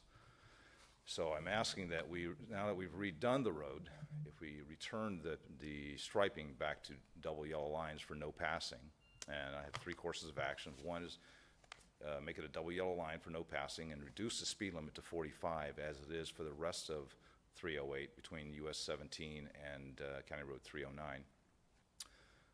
Or, reduce the speed limit, double yellow line, or we just at least put a double yellow line to stop the passing. Because when we leave our community at Eagles Nest, many times I've almost had a head-on collision with someone, or if I'm trying to turn into our community, I have to put on my turn signal long before the S-turn so that somebody doesn't rear-end me or try to pass me while I'm turning left to the south back into our community. Lastly, we can put some more law enforcement agency folks out there to enforce the speed limits. Mr. Newbold, I invite you to come out to Eagles Nest. Sorry, I lost your attention. I invite you to come out and see the site. I haven't done the engineering calculations. I can and return back in December for the BOCC meeting. I can do all the calculations and do all the sites measurements to make sure that it is within compliance. There's no shoulder, but it's also a very dangerous place that people like to pass. And I just don't want to end up with any bodies in my front yard again, and due to some negligence, or it's because that's the only spot on 308 that's 55 miles an hour, and unnecessarily so. Last comment, I want to commend the Public Works for a great air conditioning system here. It's very effective. We can probably hang meat, but anyways. Listen, it was hot when we started this morning, and so with all the bodies that was in here, we had to ask for it to be lowered, so that's a The heat little is bit off. on us. Well, thank you very much for your time. Are there any questions? I think Commissioner Newbold, did you want to have a discussion? Just a few comments, Ms. Rollins. Thank you. Thank you for coming in. Yes. I'm very familiar with that space. I mean, it's an agricultural corridor. We have public works activity going on out there, and it's just a snaky road all the way from across the tracks out to past you guys. So calming speed out there, it'd be a big deal. I like the idea of a double yellow line. I would have to confer with Public Works and all that jazz. It may be easier than, it may be tougher than just proclaiming it. But it's a dangerous space, and anything we can do to help mitigate negative happenings out there, I'd be for. So, thanks for your willingness to participate in the process, and look forward to seeing you out there. Absolutely. If I may add, like I may have mentioned already, that the double yellow line starts at US 17 and stops a quarter mile from our property, and it goes passing lane. It's a broken yellow line up until just past Marvin Jones was solid or double yellow lines again. So it's like that area right in between, and there's no rhyme or reason as to why. It used to be a no passing prior to 2008, but it's been passing since then. So it's just something. So I would think they probably just copied what was already there, but I don't know enough about it. Commissioner Alexander, you're recognized. You're from out that way.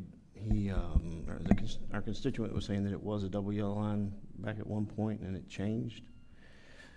Maybe. Before sure, I didn't know if looked up it was imagery, in. I'm sure it has. I don't remember. I just know it's the only passing zone from Crescent City to Fruitland. Yeah, that's what Commissioner Newell was explaining to me. I wanted to make sure I was familiar with the area, so I didn't know if you knew the history of it, and I didn't know if it was in your tenure or not. I don't. As my tenure of fireman in South Putnam for many, many years, it's a very dangerous road, just for the curves. We've done a lot of things to make it safer, and it probably the last time it was resurfaced around that 07, 08, they opened that particular area up. I don't know if there was a reason why. I mean, I'm sure at some point it came in front of the board, but it is. I mean, that best I can remember, I don't think it is a passing zone in front of the landfill. It is the only passing zone for the slower moving traffic. And as we move into our season of snowbirds, we tend to have some slow moving traffic that really delays your time in Crescent City. So, yeah. Gotcha. Okay. Well, we'll take a look at it. Thank you very much. Thank you Thank for you for your coming time. forward. Yeah. Is there anyone else in the public who would like to speak? All right. Going into, I'm sorry. Come on up. Yes, come on up. Thank you. State your name and address for the record. Yes, ma'am. For the record, 4315 Northeast 255th Drive. That is an Alachua County address, but I grew up here, went to school here. Gavin Godshaw. I'm here just for informatory purposes, just to advise you guys about something happening on the doorstep of Putnam and Melrose. Obviously, I'm not sure if it's in your purview, but I did want to make you guys aware because it is going to impact Putnam County. Alachua County recently received a proposal for a music festival, music park in the area of Melrose. It's on 270 acres, and it's about a mile from the city center of Melrose. As I'm sure you all are aware, the business center of Melrose, Chapini's, Friars, the Circle K, formerly Williamson's, now a liquor store, is all in Putnam County. All of that business is going to be impacted by this music park. It's also going to impact traffic in regards of the tune of, at minimum, 5,000 people. They've talked about up to 30,000 people all throughout traffic. That traffic's going to be on Florida 26. As far as I'm aware, some of the most dangerous intersections in this county, 26 and 21, and obviously State Road 26 and State Road 100.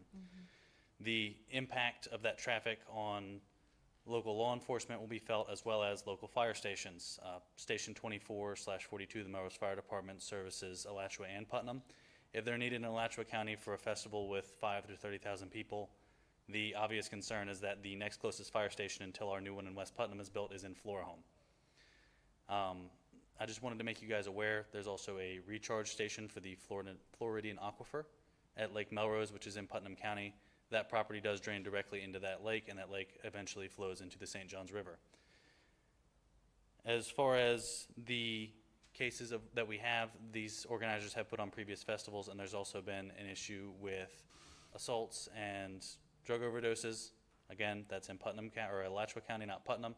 But I wanted to make you aware, just due to the fact that the influx is going to not only strain local resources, but also take away due to the fact that there's going to be vendors that are going to be on that site from the local business centers. And All right. Thank you for your, for coming forward. Commissioner Harvey? Thank you, Madam Chair. I don't have anything for you. I appreciate it. But fellow board members, y'all have been inundated with hundreds of emails about this. I have reached out to Alachua County. This has been going on for years now, that this has been proposed. But it seems like it's finally coming in for a landing. So I reached out to Commissioner Cornell and to the planning department to see what that special use permit looks like. And I have not heard back, but as soon as I do, that was as of a couple days ago, as soon as I do, I'll share it with everybody. I'll share it with our staff and see how it's going to affect Putnam County out there. But it is a unique area. There is part of the land in Putnam County from what I understand, but I haven't seen the site map of what they're doing. But I'll share that with you as soon as I get that, Madam Chair. Thank you. Thank you. All right. Moving into appointment, go ahead, come on up. If you'll add give us your name and address. Yes, my name is Sandra Gottschall. I live in Melrose as well. We are actually working to try and stop the Wildflower Music Festival, so we do have a petition out. We've had 600 people sign that petition from Melrose. So it is, I mean, we are divided as far as the counties go, but 600 people, that's a lot to sign on this one particular item. Yes, ma'am.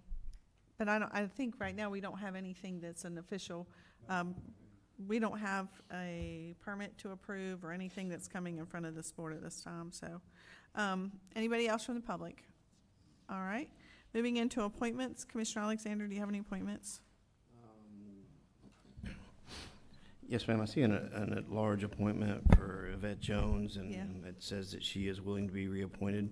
Yep. I'd like to go ahead and do that. Yeah, I was going to do that. Thank you. Yes, ma'am. And then we have a gentleman. Well, wait a minute. Let's stop. Can we have a recommendation, a motion on the floor for at-large position for Yvette Jones for affordable housing. Is there a second? Second. Second. Any discussion? All in favor say aye. Aye. Aye. All right. Thank you. Moving on down the line for another at-large appointment to the Fishing Fund, Mr. John Browning. I don't know about that one. I'll second that one. Can we get some testimony from Mr. Browning Yeah, I before we think go? we need some testimony. All right, we have a motion and a second. Any further discussion? All in favor say aye. Aye. Aye. All right.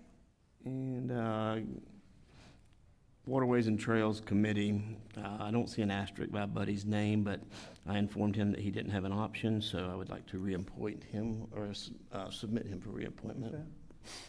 Buddy Goddard. Buddy, okay. I'll second that. All right, we have a motion and a second. Any further discussion? All in favor say aye. Aye. All right. All right, you're good? I'm good. All right. Commissioner Harvey, I have none. Commissioner Newbold, No appointments today. Commissioner Palacier. I have none. All right, I would also say that on the Contractors Review Board, we have a plumbing contractor, Bruce Bellamy. He looks like he would be willing to be reappointed, so I'd like to make a motion for Bruce Bellamy to be reappointed. Second that. All right, second. Any further discussion? All in favor, say aye. Aye. Also, electrical contractor, Gary Gresham, same thing, reappointment. Second. Second. All in favor, say aye. Aye. All right, those have it. All right. Moving into Clerk Reynolds. Good morning, Madam Chair and Commissioners. First of all, congratulations on staying Madam Chair for another year. Congratulations, Commissioner Palacier on Vice Chair. Thank y'all for the ribbon cutting yesterday. That was a fantastic event. It's good to see the animal control facility open up. I know that that's been a project it's been in the works for a while, and it's good to see it come to fruition. Our project that we're working on with the customer service building, we're still working on that. It's looking like it'll be the first few months of next year before we're able to put that into service. So I'll let everybody know as it's getting closer to time to reopen that. We had our first mock trial event for our teen court last week. Went very well. Thank you to staff. Thank you to all the partners, school district, sheriff's office. We're going to have another mock trial December 8th. It's a good demonstration of what teen court will look like. The Clay County teen court kids came down this past week, and they'll be down again on December 8th, and they're a fantastic group to watch.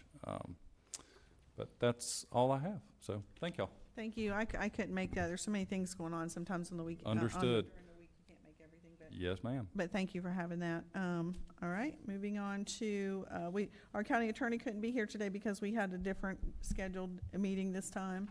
County Administrator Suggs, you're recognized.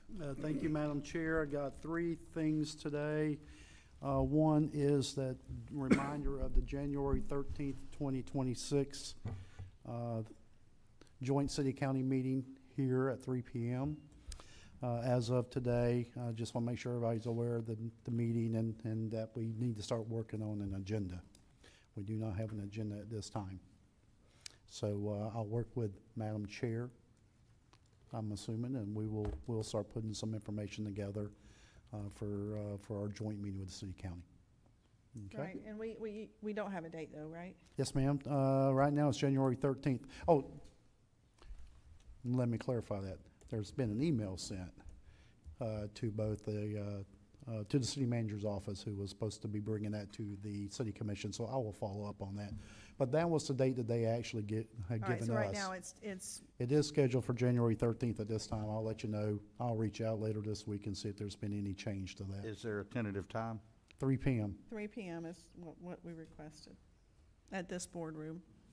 Yeah, we have followed up with the city, but we have not received anything back, so I'm sure they'll let us know.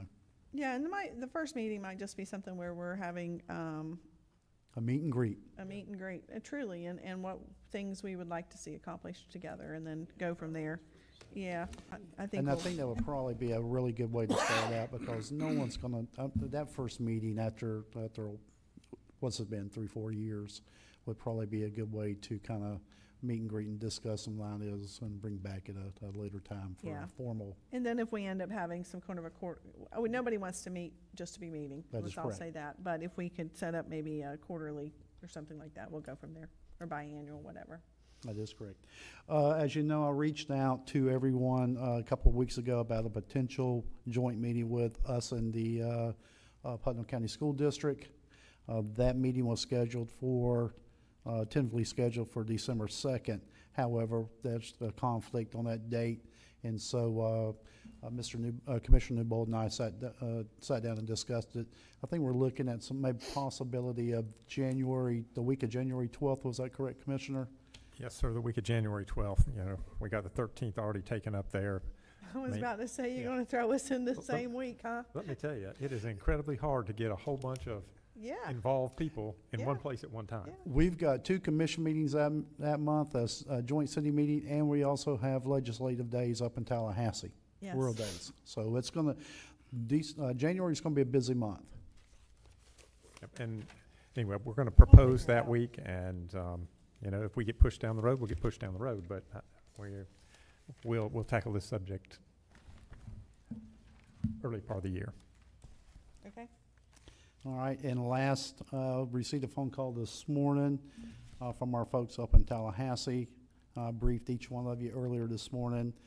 They're wanting us to look at our priorities, our legislative priorities for this year. As you know, we've narrowed our list down to 3. The wastewater expansion at Gilbert Road, the ERP financial software system, as well as the St. John's Harbor water system that we inherited from DEP. Those are our 3 asked this year, but I have been asked as of this morning if we could let them know today. Actually, they wanted it this morning at 9 o'clock, what the rank of our priorities would be this year. So I'll just lead with my thoughts. How's that? You know how I am. I can't believe y'all reelected me. What were we thinking? What were you thinking? We are, in all seriousness, we are putting a lot of money into the East Palatka wastewater. And, I mean, we're purchasing land for that future of that end of the county. That's our biggest need for economic development and development in the East Palatka area. So I would put that first. And this is me, and we'll go down the list. I would put that one first, even though I think it's a little bit harder at the legislative level because of the cost. But we have scaled that back. We had originally asked for $5 million. We were going to match at $5 million, and we have now split that correctly. We're at 2.4 and 2.4. So we have scaled that back so that we could see if we can get that, and we would do a phased approach. And then second, I would say the St. John's Harbor, again, they were looking for projects that were less than $1 million, and so we had $1.9 million on that, or 1.6, I don't remember, and we split that halfway with the state with a 50% match. And then I would put the ERP third, since it was vetoed last year, and it's something that they're all important, but if I had to put them in order, I would put them in order by the water projects, because I feel like the water projects and wastewater is really where we need the help. So with that, I'll start taking Commissioner Harvey. Thank you, Madam Chair. I concur with you on that. Honestly, at our employee luncheon, if you remember, there was some people, I think it was there, that talked about the saltwater intrusion along the river, and would really like for us to expand that water system so they wouldn't have to spend $30,000 on cleaners and salt water and all that stuff to get it cleaned up to be able to use it. So I think you're right. I think those are the priorities, and I think the order is proper. Thank you. All right, Commissioner Alexander. I agree with the majority of that, but I would really like to see this ERP system funded, simply from the standpoint that affects the entire community, not just a small cove or cluster of homes. This is something that needs to be done. We are putting the entire community at a potential security risk with personal information and an antiquated system. So we will be able to streamline a lot of our processes if we put it in. I know it's hard to touch, feel, and see, and people have some issues with that, but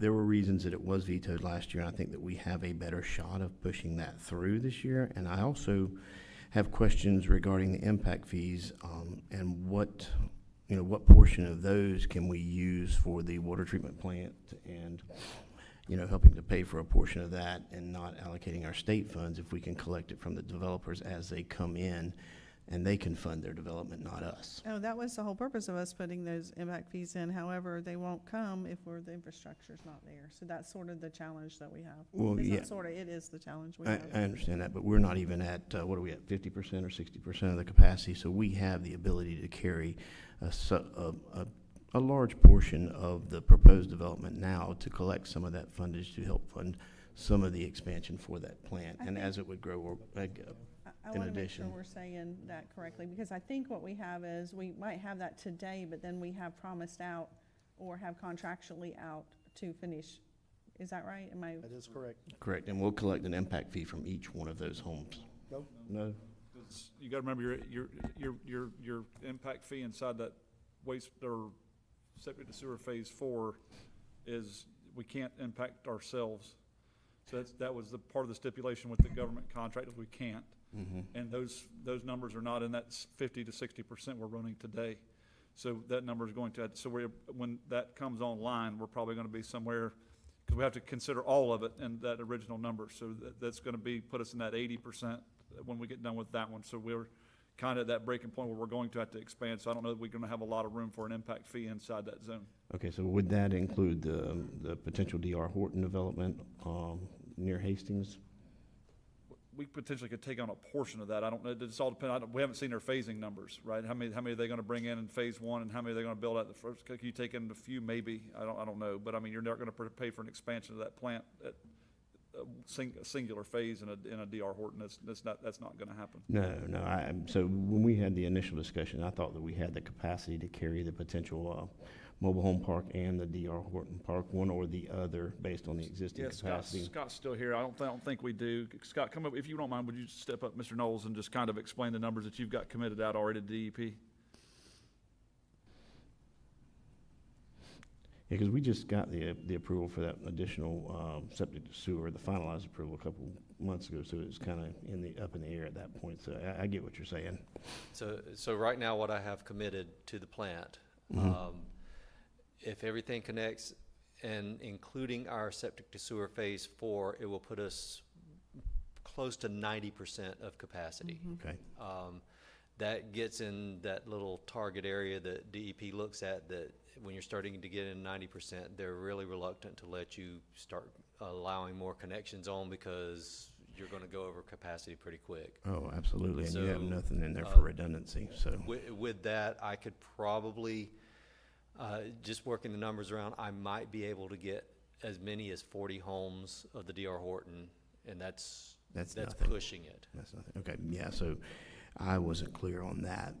Yeah, thank you, Gerald, for clarifying And that. even if what we talked about is, even if we have, because we're having to phase it now, where before we were asking for 5 million and we were going to put in 5 million, and the state's saying if you're going to ask for an appropriation, they wanted it less than that.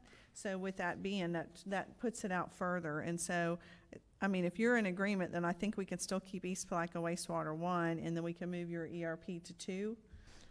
I would be okay You with would that. prefer with that? Okay, all right, yes, sir. No, I just wanted, just for Mr. Knowles, so we're clear, so you've committed all 400 homes that goes in front of in the septic to sewer phase 4, correct? Yes, sir. We will end up getting some of that captured back, but right now, I have committed capacity that until I can either connect it or prove that it's not connected, I'm not going to bring it back into it. So with what I have committed and everything else, I'm going to be close to that 90%. I may capture some of that back, but for right now, that's the numbers that I have to work with. Okay, gotcha, yeah, because I thought that, the capacity level was reached based on the D.R. Horton inclusion and not the septic to sewer. So that's 400 homes. It's in that septic to sewer, and also I think it's East River Estates that went through, that's got that 80 units that's committed. Now, whether they come or not, I mean, I think that Mr. Knowles has a date when they're not in by a certain date or progress, so that he can free up those numbers. But as of today, both that East River Estates and that septic to sewer phase 4 are in his numbers. Good, yeah, that makes sense. I appreciate that. All right. All right, are there any other comments? Can we agree that we would request East Palatka wastewater as our number 1 priority, the ERP is number 2, and St. John's Harbor is 3? Is there anybody that has a problem with that? I was where I was. Yeah, I'm comfortable with that. Okay, all right, there you have it, Mr. Suggs. All right, do you have anything else? Just a reminder that I'll be heading down to the Florida Association of Counties meetings later today. And if you need me, I'm certainly be available by phone, and I'll also have a email accessibility. All right. All right. Coming back to commissioner comments, I was going to talk about the Small County Coalition representatives. We did get a request. I didn't even know I was on it, but apparently I was part of it, and so was Commissioner Harvey. So I think what we'll end up doing is looking and coming back. What I'd like for each one of you is to let Mr. Suggs know, or send me a message. I think I know what boards you're on, but just so we can get a list of boards that everybody's on, we'll look at those and see if we can divide them up a little bit differently and move forward in a different direction, so that all the boards aren't on one person. I know Commissioner Harvey serves on several regional boards, and we're happy that he's on those boards. But anything that you're on, let's just get together and then come back and say, hey, I really don't want to be on this, or I do want to stay on it, and then we can sort of collaborate so that we have good representation on all the boards that we're supposed to sit on. So that was just my comments on that. So starting with commissioner comments, we'll start with Commissioner Harvey. Thank you, Madam Chair. Speaking of that, I do, and I apologize, this didn't get to staff in time. Yesterday, I found out at the December meeting of the Florida Association of Counties Trust, we do have a seat on that board, and it's coming available. So if someone would like to sit there other than me, we need to let them know, because that will be coming up for a vote on December 5th. So we need to have that discussion today, actually. I'm sorry. Okay. Would anybody like to sit on the Florida Association? What do you have to do? I mean, is that just going to, how often do they meet? They meet quarterly, and mostly in Tallahassee and at convention. And it's the Florida Association of Counties Trust, our insurance product. All right, is there anybody on this board that wants to sit on that? Well, I guess the question is, who might have insurance experience? Does anyone, as far as a large corporate insurer, have experienced that with their corporation or business? I mean, I think it's more than that, though, too. I mean, insurance is a portion of it, or is it the entire thing? It's the entire thing of it, yes. Okay. And the claims. So, I'm sorry, I couldn't hear you very well. I'm sorry, I was just wondering which one. Seat. Yeah, It comes down. It's a bed. Yeah. It's not me, but no, I was just asking if any one of our commissioners had any formal experience with benefits and insurance. That they might have a better knowledge of that, and that would be a good. I think I have. Okay, then. Yeah. Maybe you should stay there. That's where I was kind of going with that. So the question is, there's one more seat. One more seat. Is that you? Yeah, I'd be willing to volunteer. Okay. All right. Yay. Let's put Mr. Newbold on that one. I was going to volunteer him anyhow. Yeah, did you see that? Yeah, you saw where I was going with that. All right. Go ahead, Commissioner. The other comments I'd like to make is thank you to Public Works for the tree trimming along that 64th Street. That's what I called you about this morning, 7:05. Thank you for taking my call, because you were at work also. But I'm going to tell you, I've lived out there 41 years, and this is the first time I've seen Public Works out there doing the job they did. They did an excellent job stacking everything up, ready for pickup, and cleaning up that area. It's been long overdue, and honestly, because the tractor can't even go underneath some of those trees and mow, and now they can. So appreciate that very much. I want to thank the Sheriff's Department. Last couple weeks, they were out there in the school zone with handheld radar devices and looking at any speeders. They were talking to them. They were calming them down as they were going through the school zone, and that was very important. Congratulations, Commissioner Wilkinson and Commissioner Palacio, on your positions. Very, very well respected. And some of you got a call from a lady, and I think Commissioner Wilkinson knows her well, about a rib sale that she was doing for the 50th class reunion, and they're donating ribs to the Bread of Life. If you're interested, I promised her I'd let you know in a public meeting. If I'm going to donate some money to it, if you want to do that, you can do that well. And thank you, and that's the end of my comments, Commissioner Wilkinson. Thank you. Commissioner Alexander. No, I appreciate staff, and I appreciate my other commissioners. When I was commenting and we were making our selection as far as the appropriation and the funding, I was wrong. I was misinformed. Mr. Grimes, and you let me know about that, and we had a discussion, and I got big and broad enough shoulders to say, yeah, you guys are right. Let's and talk about it, yeah. That's what I appreciate about you guys and about staff. We have a mutual respect for each other. Mm-hmm. Something as far as a correction is not a personal assault. It is the use of our knowledge that we can share and make the best decision for the county. Thank you for recognizing that. Thank Yeah, you. yeah. I don't have a whole lot to go over today, but you know, I know sometimes I get a little off track, but I appreciate you guys, and I think we make the best decisions for this county that we can. Thank you, JR. Commissioner Newbold, you're recognized. Well, I just want to be a little bit repetitive again and thank JR and Julianne for, you know, their lead in the wrapping up of animal services. That's just, I can't say it enough times, a huge deal. We had some roadside mowing done down in South Putnam. I've had 3 people call and give thanks, so it's good to see that. It's appreciated. Before that, I had a number of people calling to say, when the heck is this going to get done? And some folks were on vacation. I let that roll, and lo and behold, it just happened, materialized. The schedule worked out well. So thank you. This joint meeting with the school board, I am going to try to make that happen in that 3rd week of January. If you guys, you know, look at your calendars, see if you can fit me in there. I'd like to get that presented sooner rather than later. I really don't have anything else. Thank you. Thank you. Commissioner Palacio. A few things. One, wish everybody happy Thanksgiving. Enjoy. 2, animal service building coming to fruition.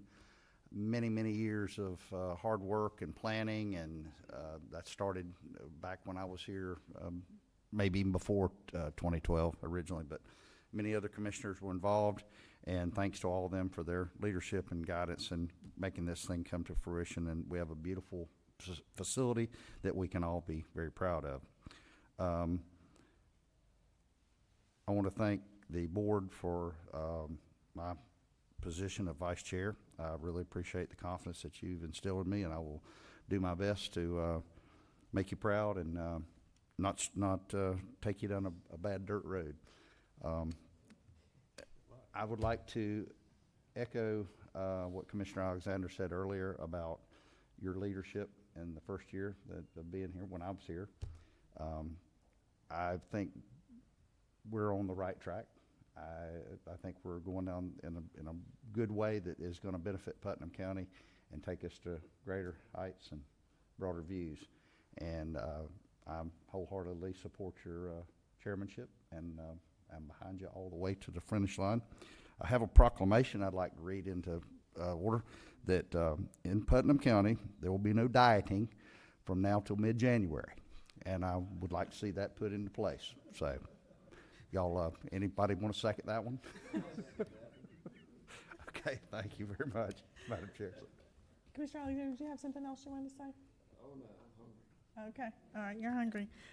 So thank you. A couple things. We do have a shared calendar that we are trying to work on with a IT department, shared calendar for the commissioners. So anything that is a public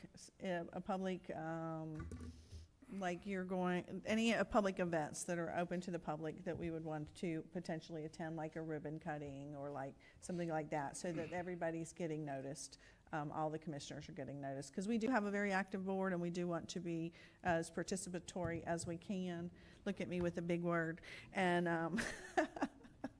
and so we do want to do that. I also want to thank Commissioner Harvey for serving as vice chair and helping me and just being a mentor to me during this last year. You have big shoes to fill. He doesn't have an idea, but he's going to. But you really helped me, and anytime I had a procedural question, you were there to help me and encourage me, and I really appreciate you and your leadership and your continued leadership at the regional level, what you do for Putnam County on a regional level, and what you're going to continue to do with Florida Association of Counties as vice chair and eventually into chair seat. We are excited for that and excited for you. We know you'll do a good job and represent us well, as you always do. I want to also mention that the governor has has approved some holidays, and so I would Mr. Suggs, I'm not sure how this works, but is there a way that we can adopt the same holiday schedule that the governor has approved that we currently don't have approved for our staff, which would be the Friday after Thanksgiving, the Friday after Christmas, and the Friday after New Year's? Can we make those county holidays? Can we define by date? Okay, Friday after Thanksgiving, 11/28, Friday after Christmas, 12/26 of both of 2025. No, just for clarity, the governor gave, we have Thursday and Friday of Thanksgiving. The governor gave the Wednesday, the 26th. Okay, no, I think Thursday and Friday's fine. Okay, keep going. That's fine. I'm just telling you what the Okay. governor's given.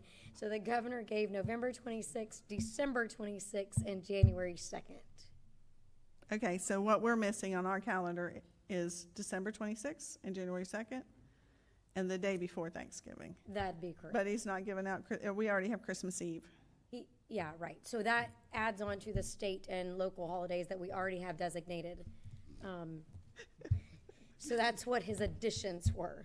Okay, so we already have the Friday after Thanksgiving. Mr. Grimes likes to roll your own, he says, but, yeah, so he gave an additional holiday for Wednesday of next week. And then he gave the additional holidays he does every year, following the, Christmas and then New Year's. Well, I was all about the Friday after Christmas and the Friday after New Year's is what I was all about.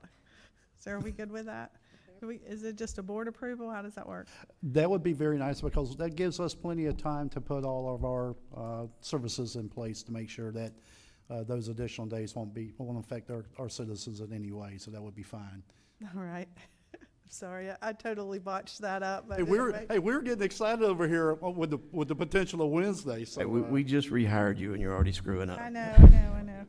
Anyway, I'd like to make a motion that we approve Friday after Christmas on 12/26 and of 2025 and Friday after New Year's for January 2nd as a county holiday. And those are in addition to the holidays that are currently on the books for the county. That is correct. Thank you. I'll second that. A second. Any further discussion? All in favor, say aye. Aye. All right. And again, it was my honor to serve you last year. I really appreciate the vote of confidence you have in me in our upcoming year. We had a busy year. We really did. And it was not just this board. It was certainly our staff, our support staff, our admin team, all the different departments working together. And somebody has said this to me recently seems like the stars are aligning in Putnam County and things are really moving forward. And I couldn't agree with that more. I see that we're working more closely with different agencies, whether it be the chamber, the sheriff's office, or nonprofit agencies. I know going through this morning and having some of those presentations seemed a little bit daunting, but that's how our citizens learn about what's going on in the community, and that's how we learn, and then how we hold them accountable, because there's some things we need to follow up on, as we talked about today. And excited for our animal services department and all the great things happening in our county. So again, thank you, and thank you. Have a good day. Well, this meeting is adjourned.